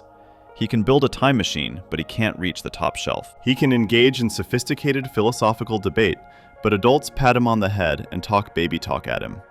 His intellect grants him awareness of his situation without granting him any power to change it. That combination, awareness plus powerlessness, creates the specific frustration that drove his early villainy. If he can't be taken seriously through conversation, he'll force people to take him seriously through violence and domination. The matricide fixation was always about demanding recognition, about making Lois see him as a threat because at least that meant being seen as something other than a baby. What makes the Brian-Stewie relationship work is that they each offer the other the one thing nobody else can provide: recognition without translation. Brian doesn't have to explain to Stewie what it's like to be intellectually isolated. Stewie gets it immediately because he lives it. Stewie doesn't have to justify his need to be taken seriously as more than his age suggests. Brian already does that automatically because Brian experiences a similar dismissal for different reasons. They operate on the same wavelength not because they're similar people, they're quite different in many ways, but because they've both been exiled from normal social categories and found each other in that liminal space. This creates a relationship dynamic that's fundamentally different from anything else in the show. When Peter and Brian interact, there's always a translator function happening. Brian has to adjust his intelligence down, explain concepts in simpler terms, and accept that Peter will never fully understand his perspective. When Lois and Stewie interact, she's forever trying to interpret baby behavior, while Stewie's frustrated that she can't hear his actual words. But when Brian and Stewie talk to each other, there's no translation layer. They can speak plainly, reference complex ideas without explanation, and trust that the other person actually understands both the content and the subtext of what's being said. The philosophical dimension of their isolation goes beyond simple social rejection. Both characters grapple with existential questions that other Family Guy characters never consider. Brian worries about purpose and meaning, and whether his life has value. Stewie contemplates mortality and power and identity. These aren't sitcom concerns. These are genuine philosophical anxieties that emerge from being conscious of your own marginalization. When you don't fit into society's default categories, you're forced to think about existence in ways that people who fit comfortably never have to. Peter doesn't worry about the meaning of life because life just happens to him, and he rolls with it. Brian and Stewie can't do that because their very existence raises questions that demand answers. This shared philosophical anxiety is what enables the Vault episode's climactic conversation about suicide and purpose. Brian can admit to suicidal ideation because he knows Stewie won't dismiss it or fail to understand the weight of it. Stewie can articulate his dependence on Brian's existence because he knows Brian understands what it means to need someone else to validate your worth when society won't. The conversation works because it's between two people who've both stood at the edge of existential despair and looked over. They're not performing vulnerability for each other, they're sharing it, which is entirely different. The relationship also works because they call out each other's bullshit in ways nobody else can or will. Brian's pretentious intellectualism goes unchallenged by most characters because they either don't notice it or don't care enough to confront it. Stewie notices immediately and mocks him for it relentlessly, pointing out when Brian's quoting things he doesn't actually understand or adopting political positions he hasn't thought through. This keeps Brian somewhat honest, or at least aware of his own performance. Similarly, Stewie's manipulative tendencies and casual cruelty get challenged by Brian in ways other characters can't manage. Lois doesn't see it because she sees a baby. Peter doesn't notice because he doesn't pay attention to anything, but Brian sees exactly what Stewie's doing and calls it out, which forces Stewie to be more thoughtful about his actions. This mutual accountability creates a relationship with genuine stakes. They can hurt each other because they actually matter to each other. When Stewie tells Brian in Forget Me Not that Brian's just the best of a bad situation, it lands as a real insult because Stewie knows exactly where Brian's insecurities lie. When Brian tells Stewie he's getting too old for Rupert, it hits hard, because Brian understands what Rupert represents emotionally, even if he thinks the attachment is unhealthy. They have access to each other's vulnerabilities in ways that could be weaponized, and sometimes they do weaponize them. But the fact that they keep coming back to each other, despite that possibility, proves the relationship's strength. The real-world metaphors embedded in their isolation are worth examining because they reveal why this relationship resonates beyond just being good comedy writing. Brian's experience of being caught between categories mirrors immigrant and mixed identity experiences. People who don't fit cleanly into the boxes society provides, who have to navigate multiple cultural contexts without fully belonging to any. It mirrors disability experiences, where your capabilities don't match society's assumptions based on your physical presentation. It mirrors any situation where you're visible as one thing, but experience yourself as something else, creating a permanent gap between how you're perceived and who you actually are. Stewie's experience of being intellectually beyond his physical age mirrors gifted kid syndrome, where cognitive development outpaces emotional or social development and creates profound isolation from age peers. It mirrors experiences of child prodigies, who can do advanced work but are still children in ways that create complex social dynamics. It mirrors anyone who's ever felt trapped by others' assumptions about what people like them can or should be capable of. Women in male-dominated fields, young people in hierarchical organizations, anyone whose competence is doubted because of demographic category rather than actual performance. These aren't perfect one-to-one allegories, but they create emotional resonance that explains why fans invest so heavily in the Brian-Stewie relationship. On some level, everyone's experienced the loneliness of being misunderstood, or the frustration of not fitting into available categories. Brian and Stewie embody those experiences in exaggerated comedic form, but the underlying emotional reality is genuine. They found each other in their mutual exile, and that makes their bond both precious and fragile, in ways that relationships built on shared success or convenience never are. The isolation also explains why they enable each other's worst tendencies sometimes. When you've found the one person who understands you, you become willing to overlook or even enable their flaws, because the alternative, losing that understanding, is unbearable. Brian lets Stewie get away with cruelty sometimes because challenging it too forcefully might damage the relationship.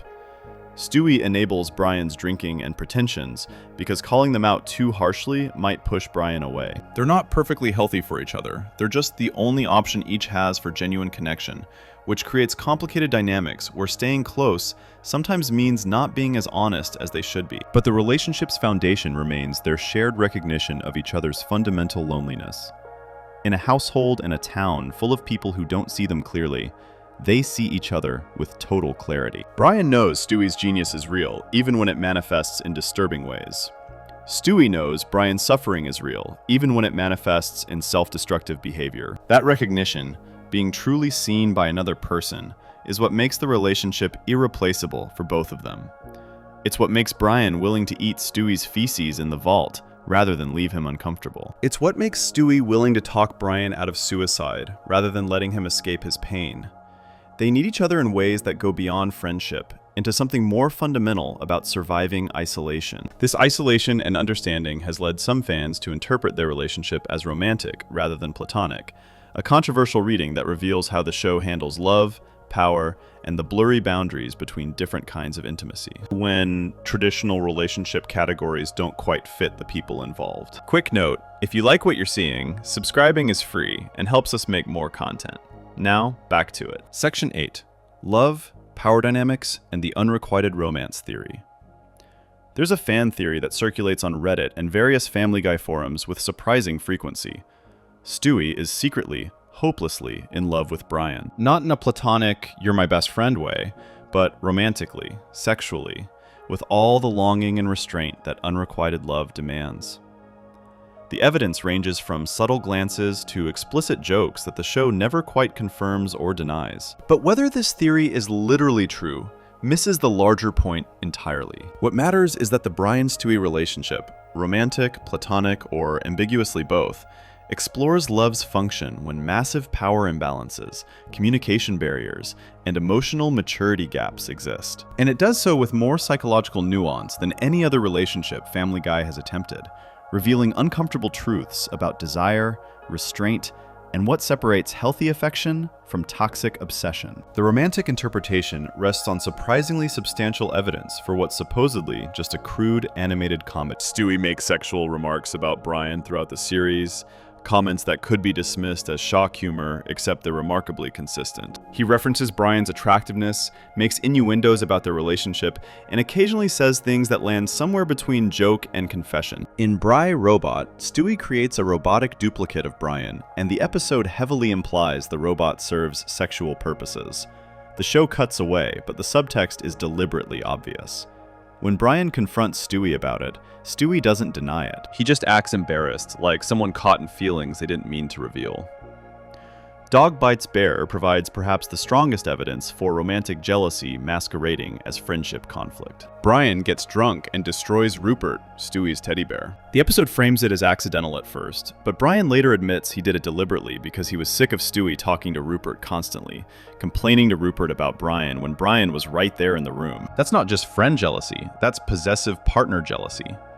Brian wanted to be the only important relationship in Stewie's life, and eliminated his competition by literally destroying it. The episode treats this as a violation serious enough to nearly end their friendship permanently. What makes this reading compelling isn't just the evidence itself, but Stewie's response to his own feelings. One Reddit analysis puts it perfectly. Stewie obviously knows Brian doesn't feel the same way, and doesn't want to ruin the friendship, which is a very mature attitude. Which is also why he is a better person than Brian. This observation cuts to the heart of why the relationship works, regardless of whether it's romantic. Stewie exercises restraint. He doesn't push his feelings on Brian. He doesn't make Brian uncomfortable or force situations that Brian hasn't consented to. If Stewie has romantic feelings for Brian, and the show certainly implies he might, he handles them with remarkable emotional intelligence for someone who's supposed to be a baby. Compare this to how Brian handles his unrequited love for Lois. Brian constantly hits on Lois, despite her being married to his best friend. He makes inappropriate comments, touches her without permission, and in several episodes crosses lines that would constitute sexual harassment if he weren't a dog. He tells Peter he's in love with Lois in one episode, creating maximum awkwardness. He refuses to accept Lois's consistent rejection and keeps pushing, keeps making his feelings known, keeps creating situations where Lois has to explicitly shut him down. This is the opposite of restraint. This is the opposite of respecting boundaries. A fan observation makes this contrast explicit. Brian is always harassing Lois and occasionally sexually assaulting her when she says no. If Brian truly valued his friendship with Lois as much as he claims he does, she would never know he's in love with her. The implication is devastating.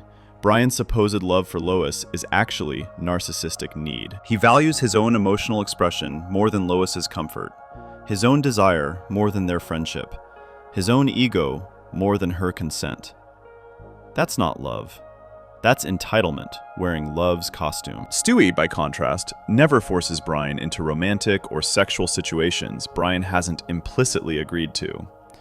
Even in Bry Robot, where the sexual subtext is most explicit, it's with a robot duplicate rather than the real Brian. Stewie creates a version of Brian he can safely have feelings for without risking the real relationship. That's remarkable emotional maturity, recognizing that your desires might make someone uncomfortable and finding an outlet that doesn't violate their boundaries. It's also deeply sad, suggesting Stewie understands his feelings can never be reciprocated and has made peace with that reality. The power dynamics make any romantic interpretation inherently complicated and uncomfortable. Stewie is a baby. Brian is an adult dog. The age gap alone creates massive ethical issues if we take the romantic reading seriously. But Family Guy exists in a weird space where Stewie's intelligence and self-awareness make him functionally not a baby, while his physical form and legal status make him absolutely still a baby. This creates a paradox where Stewie is simultaneously too mature and too young for romantic involvement with anyone, least of all an adult. But the show navigates this paradox by never making it explicit. If Stewie confessed romantic love for Brian directly, the show would have to address the power imbalance head-on, and there's no way to do that in a comedy without it becoming deeply uncomfortable or trivializing serious issues around age-appropriate relationships. Instead, the show keeps everything in subtext and implication. It lets viewers interpret the relationship however they're comfortable interpreting it, while maintaining plausible deniability that anything inappropriate is actually happening. This ambiguity is actually sophisticated writing disguised as crude humor. The show creates a relationship that can be read multiple ways: best friends, surrogate father and son, unrequited romantic love, mutual codependence, and none of these readings are definitively wrong. The relationship contains elements of all these dynamics simultaneously, which is closer to how real relationships work than sitcom relationships typically acknowledge. People don't fit into neat categories. Feelings don't follow simple labels. Someone can be your best friend and the person you're attracted to, and a parental figure, and your emotional anchor all at once. And those roles don't cancel each other out. They complicate each other. The maturity paradox is central to understanding why the relationship works. Stewie is emotionally mature despite his age. He understands nuance, exercises restraint, thinks long-term about relationship consequences. Brian is emotionally immature despite his adulthood. He's impulsive, selfish, unable to delay gratification or consider how his actions affect others. This inversion means that in many ways, Stewie is the adult in the relationship, while Brian is the child. Stewie takes care of Brian more than Brian takes care of Stewie. Stewie talks Brian through his suicidal ideation in the Vault episode. Stewie helps Brian confront his mother's death in Road to Rhode Island. Stewie provides emotional support that Brian desperately needs but can't find anywhere else. Brian occasionally provides support back. He's the one who travels with Stewie to scatter Rupert's ashes despite their fight. He protects Stewie in dangerous situations during their adventures. He sometimes serves as the voice of adult reason when Stewie's plans get too chaotic. But the emotional labor in their relationship flows primarily from Stewie to Brian, not the other way around. Stewie does the work of maintaining their relationship, of forgiving Brian's mistakes, of pulling Brian back from his worst impulses. That's not typical friendship dynamics. That's caregiving dynamics. This caregiving role could be read as maternal or paternal if the romantic interpretation makes you uncomfortable. Stewie takes care of Brian the way a parent takes care of a struggling adult child, with patience and frustration in equal measure. But it could also be read as, what happens when someone loves another person enough to keep helping them despite knowing they probably won't change? Either way, the relationship is built on profound emotional inequality, where one person gives significantly more than they receive. And somehow, the relationship survives anyway, because the connection matters more than the imbalance. What makes Stewie better than Brian in this dynamic isn't moral superiority. Stewie has done plenty of terrible things throughout the series. What makes him better is emotional intelligence. He understands that forcing his feelings on someone who doesn't reciprocate would destroy the relationship. He understands that some desires need to be managed privately rather than acted on publicly. He understands that loving someone sometimes means protecting them from your own needs.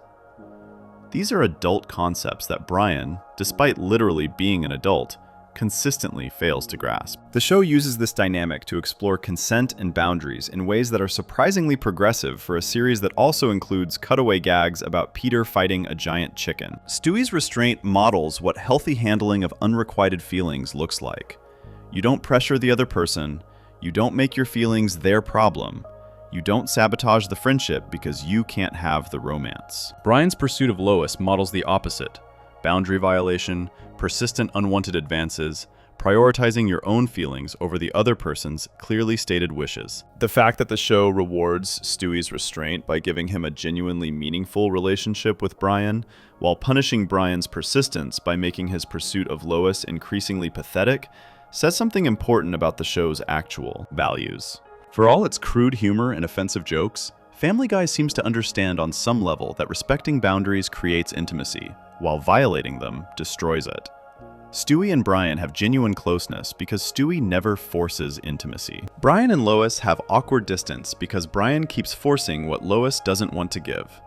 The relationship's complexity also enables storytelling that simple friendship dynamics can't support. The emotional weight of Brian and Stewie only works because their connection operates on multiple levels simultaneously. If they're just friends, Brian's suicidal ideation and Stewie's confession of love, platonic or otherwise, still land, but they land differently than if there's romantic subtext underneath the friendship. The ambiguity adds tension and depth. Viewers can read the vault scene as two friends having an emotionally vulnerable conversation, or as someone who's secretly in love talking their crush out of suicide while never revealing their true feelings. Both readings work. Both create meaning. This interpretive flexibility is what separates sophisticated character work from simple character work. Peter and Brian's relationship has no interpretive flexibility. They're friends, Peter's dumb, Brian's smart. That's the entire dynamic. There's no depth to excavate, no subtext to analyze, no ambiguity that creates multiple valid readings. It's functional and flat. Stewie and Brian's relationship invites analysis because it contains genuine complexity that supports multiple interpretations without any single interpretation being definitively correct. Fan forums debate the romantic interpretation endlessly, precisely because the show gives them room to debate. Some fans insist it's obviously romantic. Others insist reading it as romantic is missing the point of deep platonic friendship. Others argue it's intentionally ambiguous, and trying to pin it down ruins the complexity. All these positions have textual evidence supporting them, which means the writers created something genuinely sophisticated, a relationship that can't be reduced to a single label without losing something important about what makes it work. Whether Brian returns any potential romantic feelings from Stewie is even less clear than whether Stewie has them in the first place. Brian tends to keep a pretty straight face about the whole thing. He participates in moments that could be read as romantic: the drunk bonding in the vault, the musical numbers in various episodes, the physical closeness they often share, but he never explicitly acknowledges romantic dimension to any of it. This could mean he's oblivious, or in denial, or genuinely doesn't feel anything beyond friendship, or feels something but won't admit it even to himself. The show doesn't tell us, which means Brian remains an interpretive mystery. What we know for certain is that Brian needs Stewie more than he's willing to admit. And Stewie knows this and doesn't weaponize it. That dynamic alone, one person being aware of another's dependence and choosing not to exploit it, demonstrates remarkable restraint and maturity. Stewie could manipulate Brian's emotional reliance on him. He could use Brian's fear of loneliness and purposelessness to control him. He doesn't. He just offers companionship and support without demanding anything in return beyond Brian's continued presence. That's either very healthy friendship or very patient, unrequited love. And either way, it's more emotionally sophisticated than anything else Family Guy attempts. The relationship works because of its complexity, not despite it. The power imbalances, the age paradox, the emotional inequality, the potential romantic subtext, these elements create tension and depth that makes the relationship compelling across hundreds of episodes. They can fight and reconcile. They can hurt each other and forgive. They can be codependent and still genuinely care about each other's well-being. Real relationships contain all these contradictions. Family Guy accidentally created the only relationship on the show that feels genuinely real, despite being between a talking baby and a talking dog. Romantic or not, the relationship's depth enables something Peter episodes can't achieve: cosmic stakes and experimental formats that test animation's narrative limits while grounding even the most absurd scenarios in genuine emotional truth. Section 9. Cosmic stakes and narrative ambition. When cartoon characters create universes. In The Big Bang Theory, Stewie Griffin accidentally creates the universe.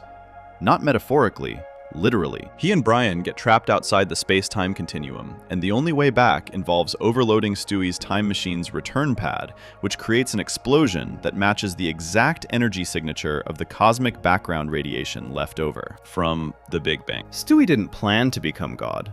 It just happened because he and Brian needed to get home, and physics worked out that way. This is the kind of cosmic scale storytelling that should collapse under its own absurdity, but it doesn't, because the show grounds universe creation in two characters trying to solve a practical problem together. The stakes are literally infinite. If they fail, existence itself never happens. But the story works because we care about whether Brian and Stewie make it home safely, not because we're invested in abstract metaphysics. The episode doesn't treat universe creation as spectacle. There's no grand visual flourish when the Big Bang happens, no cosmic music, no awe-struck reaction shots. The explosion occurs, Brian and Stewie tumble back into reality, and they immediately start bickering about whether Brian contributed anything meaningful to creating existence. Stewie insists Brian is, quote, the Art Garfunkel of the universe, present, but not particularly important. This is a show that just established its main baby character as the literal creator of all things, and it immediately undercuts the grandiosity with a cheap joke about a 1960s folk duo. That tonal choice reveals the show's actual priorities. Character dynamics matter more than cosmic implications. But the cosmic implications still ripple through the episode's remaining plot. Bertram, Stewie's half-brother and occasional nemesis, learns about Stewie's universe-creating role and decides the best revenge is preventing Stewie from ever existing. He travels back to Renaissance Italy to murder Leonardo da Vinci, who turns out to be Stewie's distant ancestor and the source of his genius genetics. If da Vinci dies childless, Stewie's family line ends centuries before his birth, which means Stewie never exists to create the universe, which means the universe never exists, which means Bertram never exists to travel back in time to kill Da Vinci. It's a temporal paradox wrapped inside an assassination plot, and the episode plays it completely straight, while also having Bertram make lisping baby jokes at Da Vinci. The stakes escalate to literally everything that has ever existed or will ever exist, but the emotional core remains Stewie protecting his own existence and Brian helping him do it. When Bertram shoots Da Vinci with an arrow, Stewie realizes the only way to preserve his genetic line is to take Da Vinci's place. Not literally replacing him, but ensuring the genetic material needed for Stewie's eventual birth gets passed down through history. So Stewie injects Da Vinci's girlfriend with his own DNA. The episode deliberately keeps the mechanics vague and absurd, and then seals himself in a cryogenic chamber to wait 500 years until he can reunite with Brian in their original timeline. That ending is genuinely melancholy despite its ridiculous premise. Stewie spends 5 centuries frozen and alone because that's what it takes to ensure the universe continues existing. Brian digs him up in the present day. Stewie had the cryo chamber buried under their basement with instructions for where to find it. And the reunion is brief and unsentimental. Stewie mentions he brought Brian a candle from Da Vinci's workshop. Brian points out he could get a candle now, and maybe Stewie should have grabbed something more valuable. Stewie responds that Brian didn't have to get anything. The cosmic sacrifice that saved all of existence gets acknowledged with mild bickering about gift quality, which is somehow more emotionally true than if they'd hugged and declared their eternal friendship. Yugilimov ups the stakes even further by making Stewie's existence actively at risk in real time. Brian's misuse of the time machine doesn't just break it. The attempted repair accidentally reverses the flow of time for the entire universe. Everything starts moving backward. People regurgitate their meals. Cleveland unmoves back to Quahog. And eventually, Stewie begins aging in reverse toward his own unbirth. The episode becomes a race against time, literally, as Stewie tries to fix the machine before he gets younger than zero and ceases to exist. Meanwhile, time is accelerating, compressing years into hours, and Brian watches his best friend regress from articulate genius to crawling infant to newborn about to unemerge from Lois's womb. The stakes are Stewie's life, which becomes the stakes for Brian's emotional well-being, which the show has spent years establishing matters deeply, despite neither character explicitly acknowledging it most of the time. When baby Stewie, now too young to speak or help, begs Brian with his eyes to fix the machine, Brian steps up, despite having no idea how the technology works. He figures it out through trial and error and desperation, managing to reverse the time flow literally seconds before Stewie unexists. The universe was about to lose one infant, and that matters more than any prior moment where the show threatened Stewie's life, because the audience has watched him regress and knows Brian experienced the visceral horror of seeing his friend disappear by degrees. Back to the Pilot explores time travel's moral complexity by asking a deceptively simple question. If you could prevent 9/11, should you? Brian's immediate answer is yes, obviously. And when he and Stewie accidentally travel back to 1999, Brian tells his past self about the upcoming attacks. Past Brian prevents them, becomes a national hero, and Brian returns to the present convinced he's made the world better. He hasn't. Without 9/11, George W. Bush loses the 2004 election, the political landscape shifts dramatically, and a new American Civil War breaks out, eventually leading to nuclear strikes that kill 17 million people. Brian's moral certainty, save lives, prevent tragedy, created worse tragedy, and the episode doesn't let him off the hook easily. The philosophical problem is genuinely difficult. Is it better to allow 3,000 deaths, or prevent them knowing you'll cause 17 million different deaths? That's consequentialist moral reasoning taken to its extreme, and the show doesn't provide easy answers. Brian and Stewie have to travel back again and stop Brian from preventing 9/11, which means actively choosing to let those attacks happen. They spend multiple trips through time, creating increasingly elaborate scenarios where different versions of themselves try to stop other versions from making various choices, until there are dozens of Brians and Stewies from different timelines, all arguing about what to do. The temporal paradoxes pile up until the whole thing becomes farcical. But underneath the farce is a real question. What gives anyone the right to decide which tragedies happen and which don't? The episode resolves by restoring the original timeline. 9/11 happens, history proceeds as we know it, and Brian accepts that his moral intuitions about preventing suffering don't account for chaos theory and unintended consequences. That's a darker conclusion than most sitcoms would touch. The hero fails, people die, and the lesson is that some tragedies can't be fixed without creating worse ones. It's the trolley problem on a civilizational scale, and Family Guy of all shows decided to tackle it seriously, while also including jokes about Peter fighting a giant chicken and the Kool-Aid Man waiting around to crash through walls. These cosmic stakes would be completely meaningless in Peter episodes. Peter accidentally destroys things constantly. He's flooded Quahog, started riots, created chaos on smaller scales dozens of times. But those episodes treat destruction as spectacle because there's no emotional investment. Peter doesn't care about consequences, the other characters barely react with more than annoyance, and everything resets by next week anyway. When Stewie accidentally creates the universe, or Brian nearly erases his best friend from existence, it matters because their relationship makes it matter. We've seen them together for hundreds of episodes. We know they need each other in ways they don't need anyone else. So when the stakes become cosmic, the emotional foundation keeps the story grounded. Compare this to how other animated shows handle universe-scale threats. Rick and Morty frequently deals with multiversal stakes, but Rick's emotional detachment is the point. He doesn't care about any particular universe because infinite universes exist, and they're all equally meaningless to him. The show earns emotional weight by occasionally breaking through Rick's nihilism, showing moments where specific people and specific universes matter to him despite his philosophy. Futurama approached cosmic stakes through mathematical precision and sci-fi rigor, treating universe-ending scenarios as logic puzzles to be solved. Both approaches work for their respective shows, but Family Guy does something different. It uses Brian and Stewie's relationship as the anchor that makes cosmic consequences feel personal and immediate rather than abstract. The Griffin Paradox fan theory builds on the canonical revelation that Stewie created the universe. The theory suggests that Stewie's universe creation explains several otherwise inexplicable elements of the show.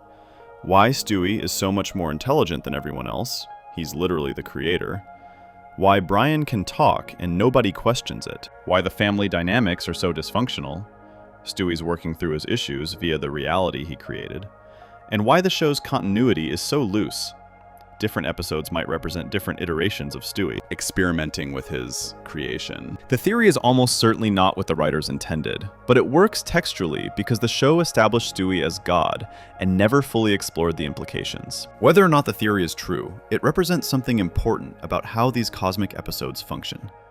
They create space for interpretation and analysis that typical Family Guy episodes don't support. When Peter does something stupid and chaos ensues, there's nothing to analyze. It's just chaos. When Stewie creates the universe through temporal accident, viewers start asking questions about causality, destiny, free will, and the nature of existence within fictional universes. The show probably doesn't care about these questions, but by introducing genuinely complex sci-fi concepts and treating them with some degree of rigor, it accidentally invites philosophical scrutiny. Time travel in these episodes functions as a metaphor for regret and the impossibility of fixing the past.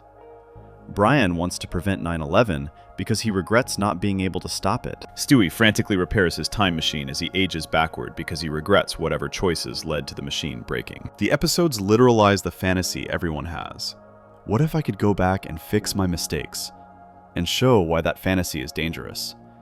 You can't predict consequences. You can't know what ripple effects your changes will create. And sometimes the tragedy you want to prevent is structurally necessary for the timeline you actually live in, which means preventing it doesn't eliminate suffering, it just redistributes it to different people. That's heavier philosophy than Family Guy typically engages with, but the show can handle it because Stewie and Brian can handle it. They're smart enough to understand the implications, emotionally invested enough to care about the outcomes, and flawed enough to make mistakes that create genuine drama. Peter couldn't carry these stories because he lacks all three qualities. He's too dumb to understand temporal paradoxes, too self-centered to care about cosmic consequences, and too cartoonish for his mistakes to feel like mistakes rather than just more chaos. The meta-commentary dimension also matters. These episodes have cartoons acknowledging they exist in fictional universes with flexible rules. When Stewie and Brian get trapped outside space-time, they see a promo for the Cleveland show floating in the void. They comment on how weird it is that they're doing reverse cutaways when time flows backward. They notice their own show's structural patterns and react to them as characters. This kind of meta-awareness could be just cutesy postmodernism, but it works because it reinforces that Stewie and Brian are smarter than their show. They can see the machinery of sitcom storytelling operating around them and comment on it, which makes them feel more real and three-dimensional than characters who just accept sitcom logic without question. The emotional grounding that makes cosmic stakes work comes from years of relationship building. We've seen Brian and Stewie travel through time, explore alternate dimensions, get trapped in bank vaults, scatter teddy bear ashes on mountains, talk each other out of suicide, and bicker about everything from philosophy to Fast and Furious movies. So when the universe itself hangs in the balance, we don't care about the universe abstractly. We care about whether these two specific characters will be okay, together, on the other side of whatever cosmic chaos they've created. These experimental narratives work because of a meta-advantage the show rarely acknowledges. Seth MacFarlane is literally having the highest quality conversations with himself, performing both the intellectually sophisticated character and the emotionally damaged one, creating dialogue that benefits from a single creative mind, knowing exactly how both personalities work, and playing them against each other with perfect timing. Just a tiny pause, hit subscribe if you haven't yet. It really supports what we're building here. Let's continue. Section 10. Seth talking to himself. The hidden meta advantage. There's a production secret hiding in plain sight that explains why Brian and Stewie episodes feel different from everything else Family Guy produces. Seth MacFarlane is having a conversation with himself. Not metaphorically, literally. He voices both characters, records their dialogue, and creates the chemistry between them without needing to coordinate with another actor or wait for timing cues or negotiate interpretations of lines. When Brian and Stewie talk, it's one person performing both sides of an exchange in real time, which creates a naturalistic flow and emotional rhythm that's genuinely impossible to replicate when multiple voice actors are involved. The show's best writing happens when MacFarlane is his own scene partner, and the entire Brian-Stewie phenomenon exists because of this hidden structural advantage that fans recognize intuitively without necessarily understanding why it works. MacFarlane voices 3 Griffin family members, Peter, Brian, and Stewie. But Peter functions fundamentally differently in the show's ecosystem. He's chaos incarnate, the engine of random plots and cutaway gags, rarely present in intimate emotional scenes. Brian and Stewie, meanwhile, carry the show's dramatic weight. They have philosophical conversations, emotional vulnerability, genuine relationship development. And all of that happens inside MacFarlane's head before it ever reaches the recording booth. He writes their dialogue knowing exactly how both voices sound, exactly what emotional range each character has, exactly how their rhythms will play against each other. Other writers working on the show have to imagine what MacFarlane will do with their dialogue. MacFarlane knows, because he's literally both characters. Brian was explicitly described in early Family Guy promotional materials as Seth MacFarlane in dog form, the educated, liberal, atheist intellectual with artistic pretensions and romantic failures. That's not subtle author insertion. That's MacFarlane creating a character who shares his worldview and can articulate his perspectives. Stewie started as something else entirely, the matricidal villain baby, but evolved into someone who could challenge Brian intellectually, match him verbally, and provide emotional depth Brian couldn't access alone. What emerged was essentially MacFarlane's intellectual side arguing with his emotional side, his cynical worldview debating his need for connection, his self-criticism externalized into dialogue between 2 characters who are both him. The Vault episode demonstrates this advantage most clearly. 22 minutes of 2 characters locked in a room, no cutaways, no other cast members, just sustained conversation that shifts from comedy to philosophy to genuine emotional crisis. That episode works because MacFarlane could record both performances in sequence, maintaining emotional continuity across both characters, adjusting timing and delivery in real time without waiting for another actor's interpretation. When Brian admits to suicidal ideation, and Stewie responds with perfect emotional calibration, not too shocked, not too dismissive, just right. That calibration comes from a single performer controlling both sides of an extremely delicate exchange. Voice acting for animation typically involves actors recording separately, their performances stitched together in post-production.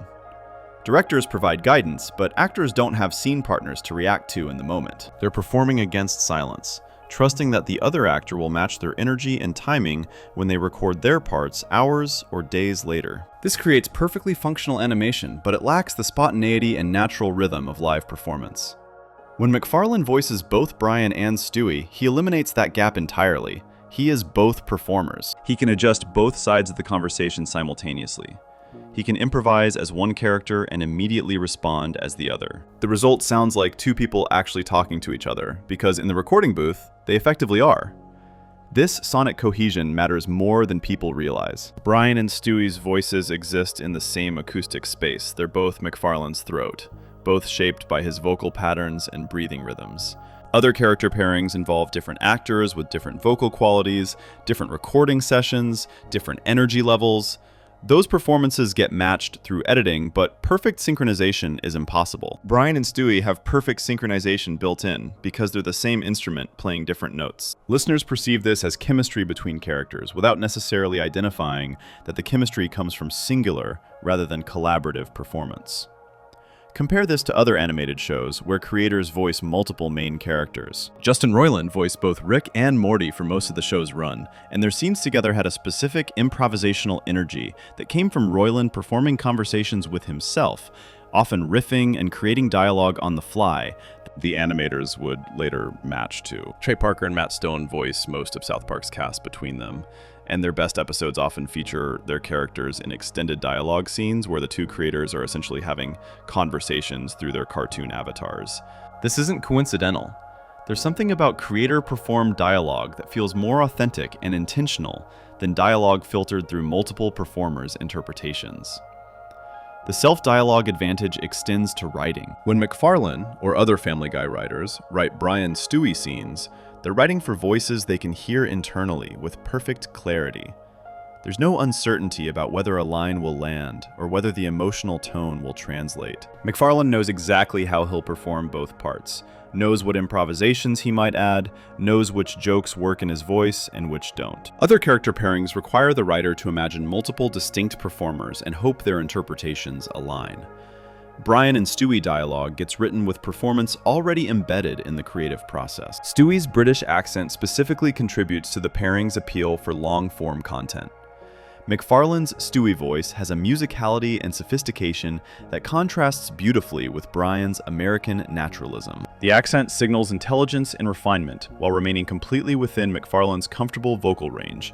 He can sustain it for extended recording sessions without strain. This matters for episodes like The Vault or the Road 2 specials, where Stewie carries significant dialogue load. The voice doesn't grate over time. It actually becomes soothing, which is bizarre for a character who started as a villain baby, but makes perfect sense when you consider McFarlane designed the voice for his own comfort in long-form performance. Peter-Brian scenes, despite McFarlane voicing both characters, don't achieve the same quality because Peter's character function prevents it.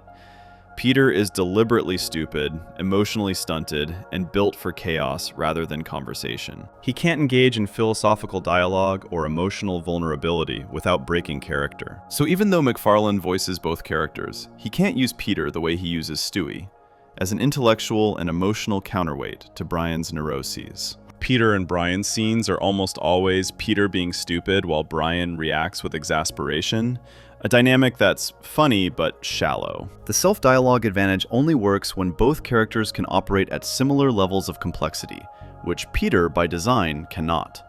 The practical production advantages multiply across episodes. McFarlane can record Brian and Stewie scenes more quickly because he doesn't need to coordinate schedules with another actor.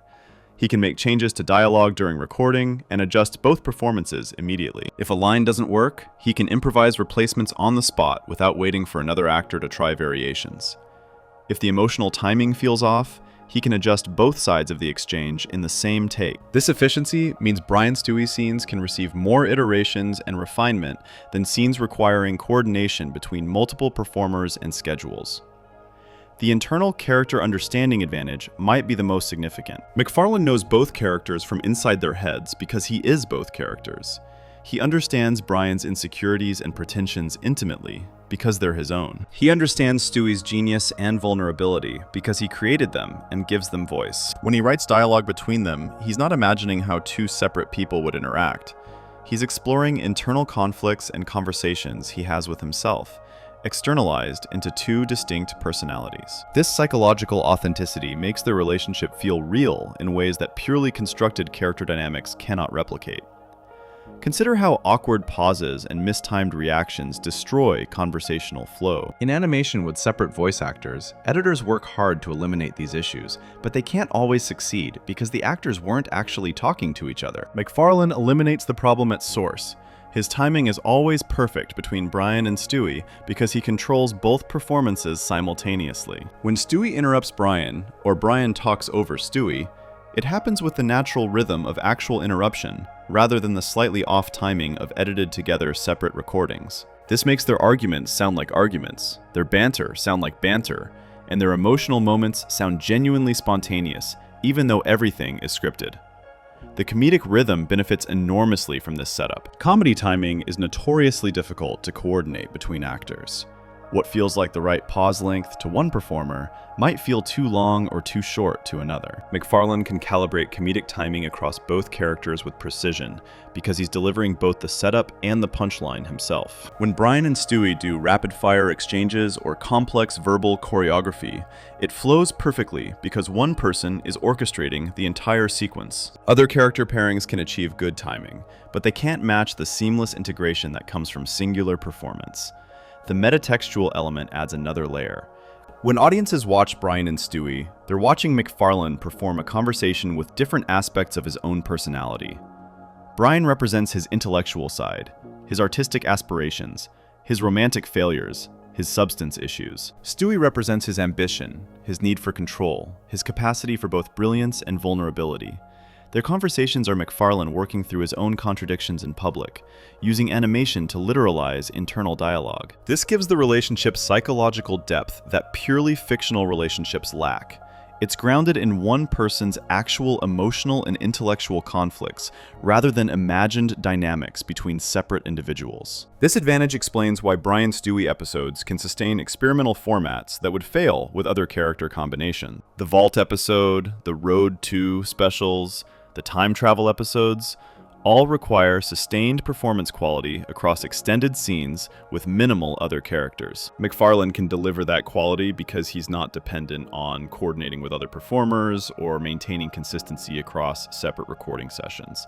He records both parts, controls the pacing, adjusts the emotional intensity, and creates seamless dialogue that sounds like two people connecting rather than two actors performing. The show rarely acknowledges this structural advantage explicitly, but it shapes everything about how Brian and Stewie work. They're the only characters who can carry episodes alone because they're the only pair where one performer controls both sides completely. They're the only relationship with genuine emotional depth, because that depth comes from one person exploring their own psychology, rather than trying to manufacture chemistry between separate performers. They're the only duo that feels truly natural in conversation because they are, in the most literal sense, one person talking to themselves, McFarlane's best self-dialogue disguised as interaction between a dog and a baby. This meta-advantage helped create a duo so beloved that when the show killed Brian in 2013's Life of Brian, fans revolted in unprecedented ways, revealing that Family Guy had accidentally transformed into something its creators didn't fully acknowledge.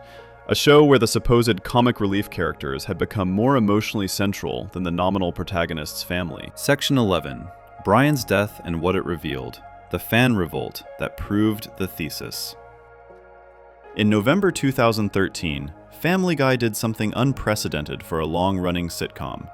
They killed Brian Griffin. Not as a joke, not as a dream sequence, not with an obvious resurrection plan telegraphed in advance. They showed Brian get hit by a car, held a funeral where the family grieved, and introduced a replacement dog named Vinny with a New York accent voiced by Tony Sirico. The episode ended with Stewie destroying his time machine, explicitly removing the sci-fi escape route that could have undone Brian's death. The show seemed to be saying, "This is permanent, accept it, move on." The audience's response was immediate, volcanic, and revealed an uncomfortable truth the show's creators might not have fully grasped. For a massive portion of Family Guy's audience, this wasn't Peter Griffin's show anymore. It was Brian and Stewie's show, and without that emotional core, the entire enterprise collapsed. The backlash was extraordinary, even by internet outrage standards. Online petitions demanding Brian's return gathered over 100,000 signatures within days. Twitter exploded with fans declaring they were done with the show permanently. Facebook groups organized boycotts. The anger wasn't just about losing a character people liked. It was about losing the only part of Family Guy that still mattered to viewers who'd stuck with the show through declining quality in other areas. One representative comment captured the sentiment perfectly. "The Brian and Stewie episodes were the only reason I still watched this show. I'm done with you, Family Guy. Goodbye."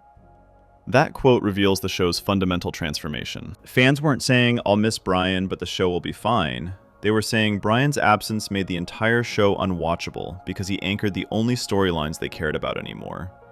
Peter's antics had become repetitive and hollow. The family sitcom elements felt stale after 15 seasons. The cutaway gags were formulaic. What remained fresh and emotionally engaging was Brian and Stewie's relationship, their adventures, their conversations, their genuine character development. Remove that, and you're left with a show that had arguably outlived its creative purpose years earlier. Vinny's introduction made things worse, because he demonstrated exactly what Brian provided that couldn't be replicated by just inserting another talking dog. Vinny was perfectly functional as a character, likable enough, decently written, well voiced by a respected actor, but he couldn't do what Brian did. He couldn't match Stewie intellectually. He couldn't carry philosophical conversations or time travel adventures. He couldn't provide the emotional grounding that made experimental episodes work. He was, as fans immediately recognized, Poochie, the focus-grouped replacement character from The Simpsons, designed to fill a hole that couldn't actually be filled. One fan perfectly articulated this. "I'll just be watching the old seasons with Brian still in them. Fuck Poochie. I mean this new dog." The comparison to Poochie was devastating because it was accurate. Vinny existed to fill Brian's structural role without understanding what made Brian irreplaceable. He was a dog who could talk to Stewie, but that's not why Brian mattered. Brian mattered because years of episodes had built a specific relationship between two specific characters that generated specific chemistry. You can't manufacture that by introducing a new character with similar surface traits. The show had spent over a decade making Brian and Stewie the emotional center of its best work, and now expected audiences to accept a substitute who lacked all the accumulated history and development that made the original pairing function. What made the Fan Revolt even more intense was the time machine destruction subplot. Stewie breaking his time machine felt deliberately cruel, the show removing the obvious deus ex machina that could restore Brian, while simultaneously depriving Stewie of his most defining characteristic. Time travel was Stewie's thing. The Road 2 episodes, the universe creation, the temporal paradox adventures, all impossible without the time machine. Destroying it didn't just prevent Brian's return, it gutted Stewie's narrative potential. Fans recognized this as the show actively dismantling its own best elements, and the anger reflected that recognition. Some fans, however, predicted the reversal from the start. A common observation on forums. Stewie said that he went forward to Christmas at the start of the episode. If Brian didn't come back, wouldn't Stewie have known when he went into the future? This referred to a throwaway line where Stewie mentioned time traveling to Christmas, which wouldn't make sense if Brian stayed dead through Christmas. Sharp-eyed viewers caught this continuity hint and realized the death was temporary, a publicity stunt designed to generate attention and controversy. Which it did, but the stunt revealed something the show's creators might not have intended. Just how dependent their show had become on the Brian-Stewie dynamic. The resurrection came in the Christmas episode, about a month after Brian's death. Stewie rebuilt his time machine using parts from past versions of the machine, traveled back, and prevented Brian's death by pushing him out of the car's path.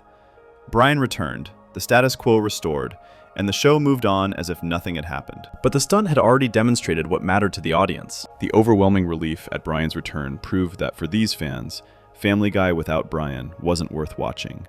Not because Brian was individually beloved, though he was, but because Brian and Stewie together constituted the show's creative heart. The debate about whether killing Brian was jumping the shark versus a bold creative choice missed the point entirely. Defenders argued, huge respect to the writers for actually having the balls to kill off a prominent character. Critics countered that temporary death for publicity is the opposite of bold. It's desperate attention-seeking that cheapens dramatic stakes. Both sides ignored the fundamental issue. Whether permanent or temporary, Brian's death revealed that Family Guy had evolved beyond its original premise into something the show's structure wasn't designed to accommodate. Stewie Griffin, The Untold Story, had already proven Brian and Stewie could carry feature-length content. The 2005 direct-to-DVD movie ran 88 minutes with Brian and Stewie as the primary protagonists, minimal Peter involvement, and sustained narrative focus on Stewie's search for his real father, which turned out to be future Stewie in a time travel plot. The movie worked because Brian and Stewie's relationship could support extended storytelling with emotional weight and plot complexity. It also showed they could function independently of the Griffin family sitcom framework, something Peter couldn't do without feeling incomplete. This raises the question of why Family Guy spun off the Cleveland show instead of creating a Brian and Stewie series. The cynical answer involves demographic targeting and merchandising considerations. Cleveland appealed to specific audience segments that networks value. The creative answer is that nobody recognized Brian and Stewie had become the show's actual center until the death episode proved it. By 2013, when the evidence was undeniable, The Cleveland show had already been canceled, lasting only 4 seasons, 2009 to 2013, proving the spin-off choice was commercially and creatively wrong. Fan sentiment on this was clear. I always thought the spin-off should have gone to Brian and Stewie, not Cleveland. This comment appeared repeatedly in discussion threads, usually followed by speculation about what a Brian-Stewie series could have. Been unlimited format experimentation, adventure series in the vein of Rick and Morty, which premiered in 2013 and demonstrated audience appetite for smart sci-fi comedy, character-driven storytelling freed from Family Guy's increasingly stale sitcom framework. All the elements existed for a successful spin-off centered on the show's most dynamic pairing. But network executives chose the safe demographic play that failed anyway. The Cleveland show's failure versus Brian Stewie's enduring popularity demonstrates something important about what audiences actually value. Cleveland was fine as a supporting character, but he couldn't carry a show because he lacked the complexity and relationship dynamics that make for compelling, long-form storytelling. He was one note, the calm, reasonable neighbor, which works in small doses but can't sustain 22 episodes per season. Brian and Stewie, meanwhile, had infinite storytelling potential because their relationship generated genuine dramatic tension, emotional depth, and narrative flexibility across genres. What a Brian Stewie spin-off could have been becomes painful to imagine in retrospect. Take the Road to format and make it the entire series. Each episode a different adventure in a different time period or alternate dimension. Or focus on Stewie's inventions and the chaos they create, with Brian as the moral center trying to manage the consequences.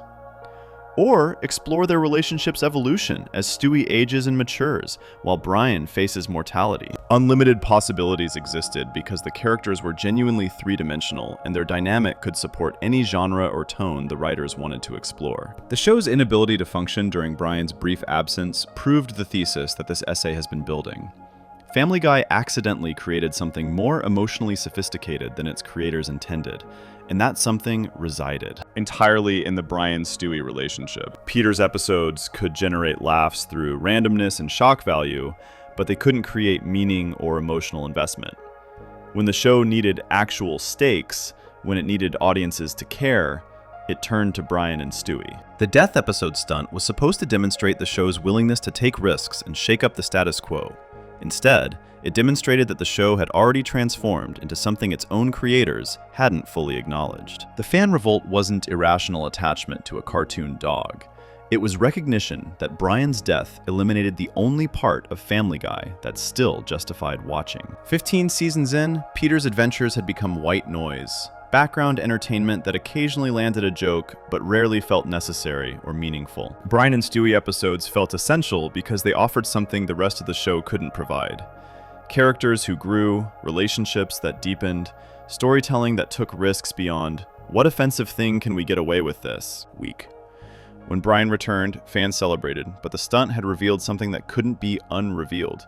Family Guy was no longer Peter Griffin's show in any meaningful sense. It was Brian and Stewie's show, with Peter's episodes filling time between the content that actually mattered. The show's creators seemed not to recognize this.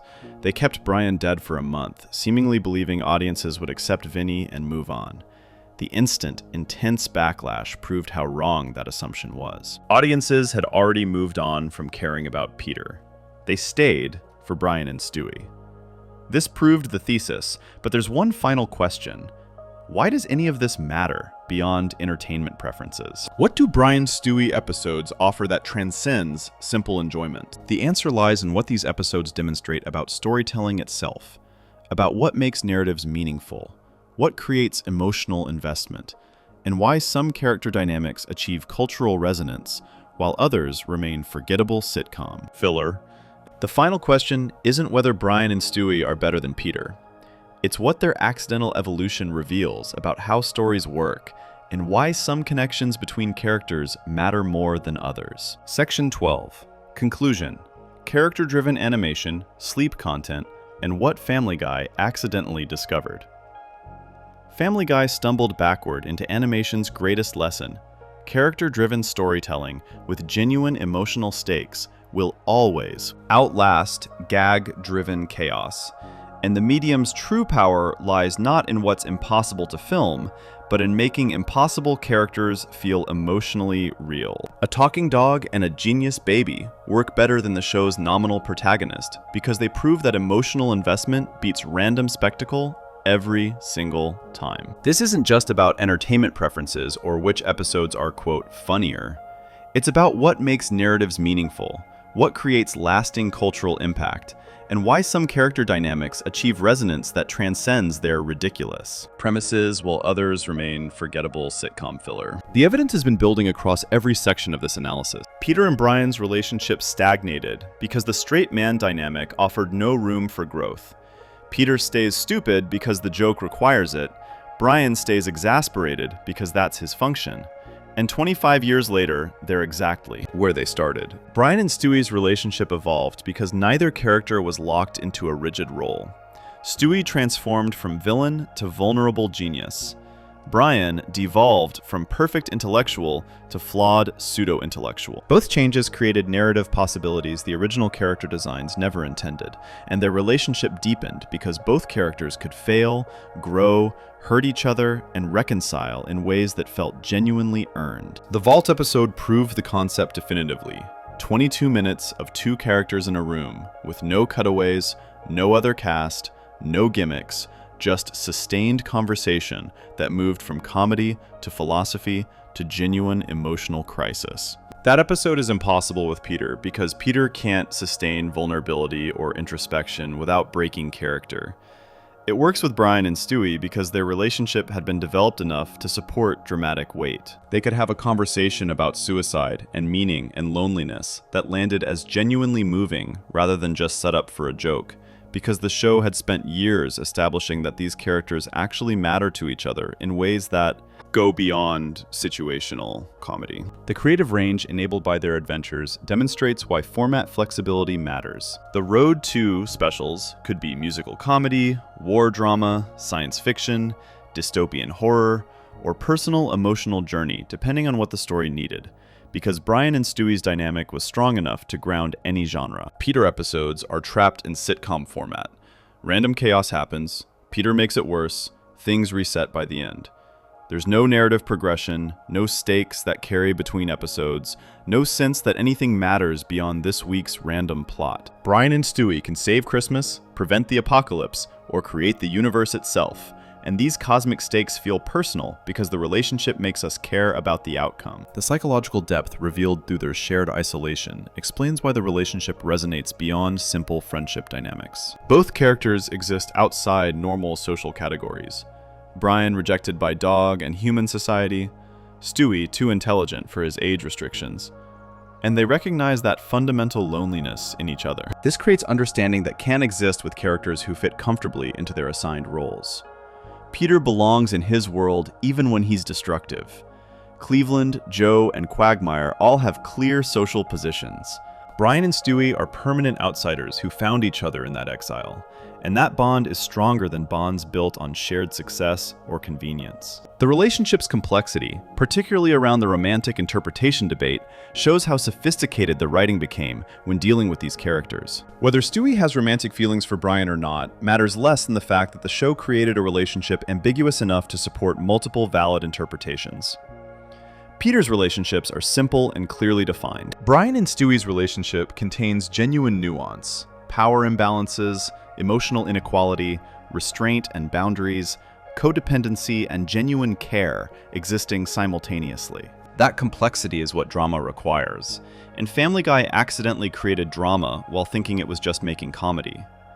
The Cosmic Stakes episodes work because emotional grounding makes infinite consequences feel immediate. Stewie creating the universe should be too absurd to take seriously, but it lands because we care whether he and Brian make it home safely. Brian nearly erasing Stewie from existence should be pure sci-fi gimmick, but it's genuinely tense because we've watched their friendship develop for years and don't want to lose it. The show can handle literally universe-ending stakes without collapsing into meaningless spectacle, because the relationship provides the anchor that makes cosmic consequences personal. The meta-production advantage, Seth MacFarlane voicing both characters, creates quality that's literally impossible to replicate when coordinating multiple performers. The timing is perfect, the chemistry is seamless, the emotional calibration is precise.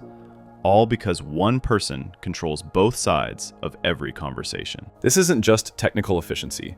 It's McFarlane's best writing, happening when he's his own scene partner, exploring his own contradictions through two distinct personalities that are both ultimately him. The self-dialogue produces depth that purely constructed character dynamics can't match, because it's grounded in one person's actual psychological conflicts, rather than imagined interactions between separate individuals. The cultural impact revealed by Brian's temporary death proved the thesis definitively. The Fan Revolt wasn't irrational attachment, it was recognition that Brian and Stewie had become Family Guy's emotional center, and removing that center made the entire show collapse. Audiences didn't say, "I'll miss Brian." They said, "Without Brian, there's no reason to watch." Which meant, without the Brian-Stewie dynamic, the show had nothing left worth caring about. Peter's episodes had become background noise. The family sitcom elements were stale. What remained essential was the relationship that had accidentally evolved beyond its original design. But there's another dimension to why Brian and Stewie work that connects directly to how people consume this content. These episodes function perfectly as sleep content, in ways Peter episodes absolutely cannot. This might seem trivial, but it reveals something fundamental about what makes storytelling effective. Brian Stewie episodes have narrative through lines that your brain can follow even half asleep. There's actual plot progression with beginnings, middles, and ends. The Road to formula provides predictable structure that's comforting for repeat listening. You know they'll face challenges, have musical numbers, and ultimately make it home together. That predictability creates the security needed for sleep content, while still delivering enough novelty to stay engaging. The emotional investment creates parasocial comfort that helps relaxation. When you've spent years watching these characters develop, their voices become familiar and soothing. You trust them. You know them. Falling asleep to their adventures feels like falling asleep while friends have conversations nearby. The content of their words matters less than the comfort of their presence.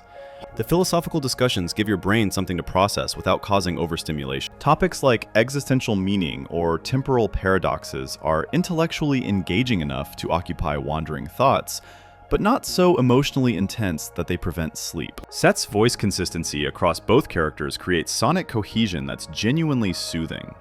There's no jarring shift between performers, no adjustment period when characters trade dialogue. It's one voice creating two personalities, which produces remarkable smoothness in long-form listening. Stewie's British accent specifically has an ASMR adjacent quality.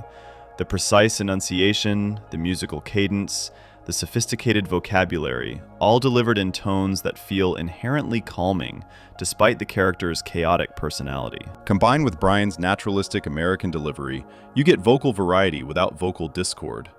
The balance of humor and heart provides engagement without chaos. Brian Stewie episodes can be funny without being frantic, emotional without being maudlin, philosophical without being pretentious. They maintain tonal consistency that lets you relax into the content. Contrast this with Peter episodes. Frantic violence, jarring cutaway interruptions, random screaming and gross-out humor, no emotional resolution or narrative payoff. Peter content demands attention through shock value while providing no reward for that attention. It's the opposite of sleep-friendly. It's deliberately designed to jar you awake with unexpected chaos. The broader implications for animation extend far beyond Family Guy. Character-driven stories have longer cultural shelf life than gag-based comedy because jokes date, but relationships endure. People still care about Brian and Stewie 15 years after their best episodes because the emotional foundation remains solid.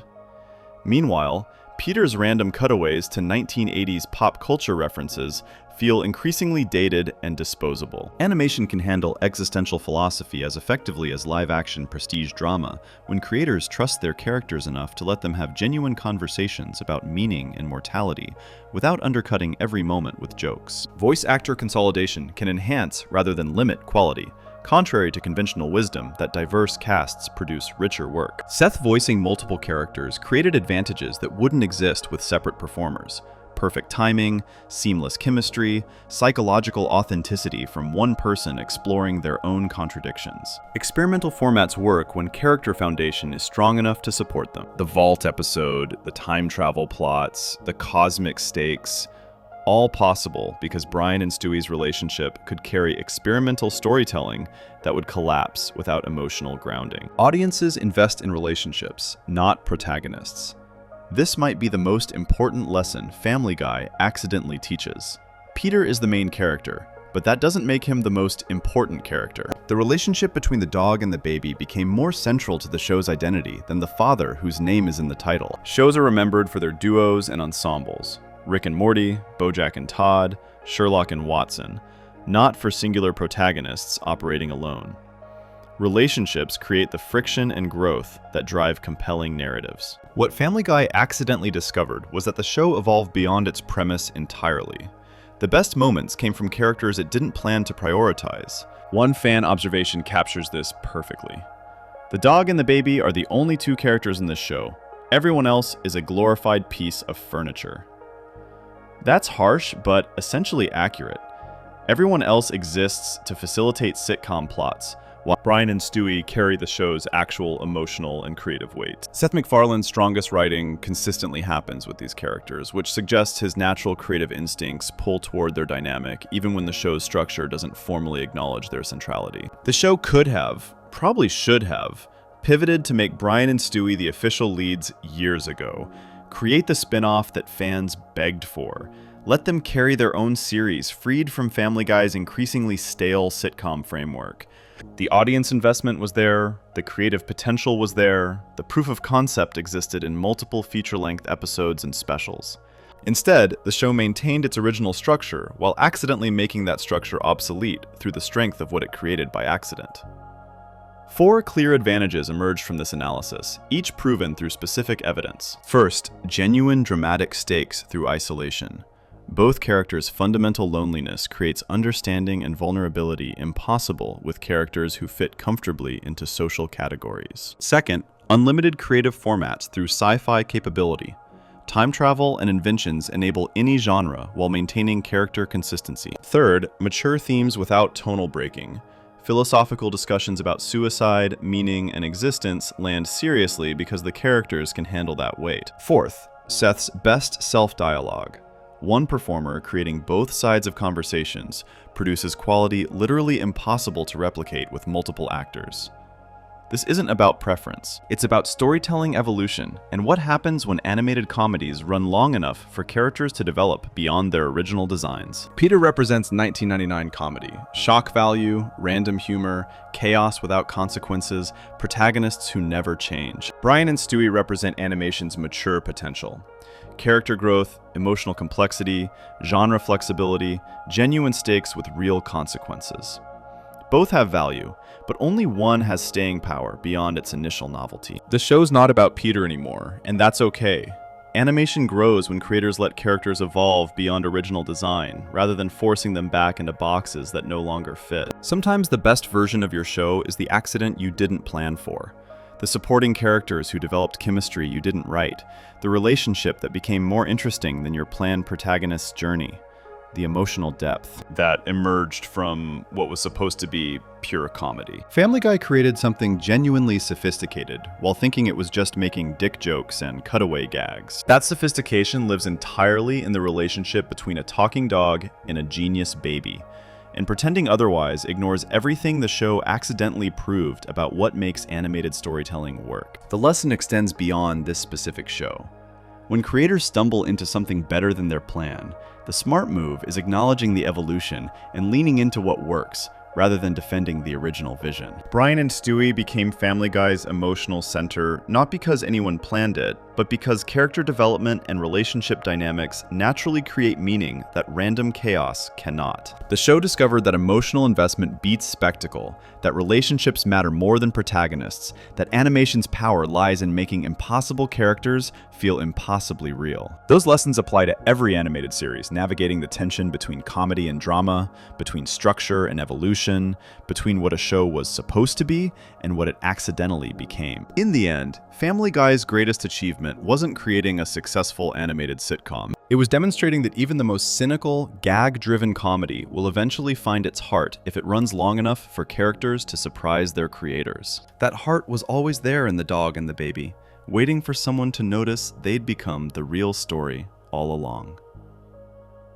That's it for today. If you enjoyed the video, go ahead and subscribe. It's free and helps us keep creating more content for you.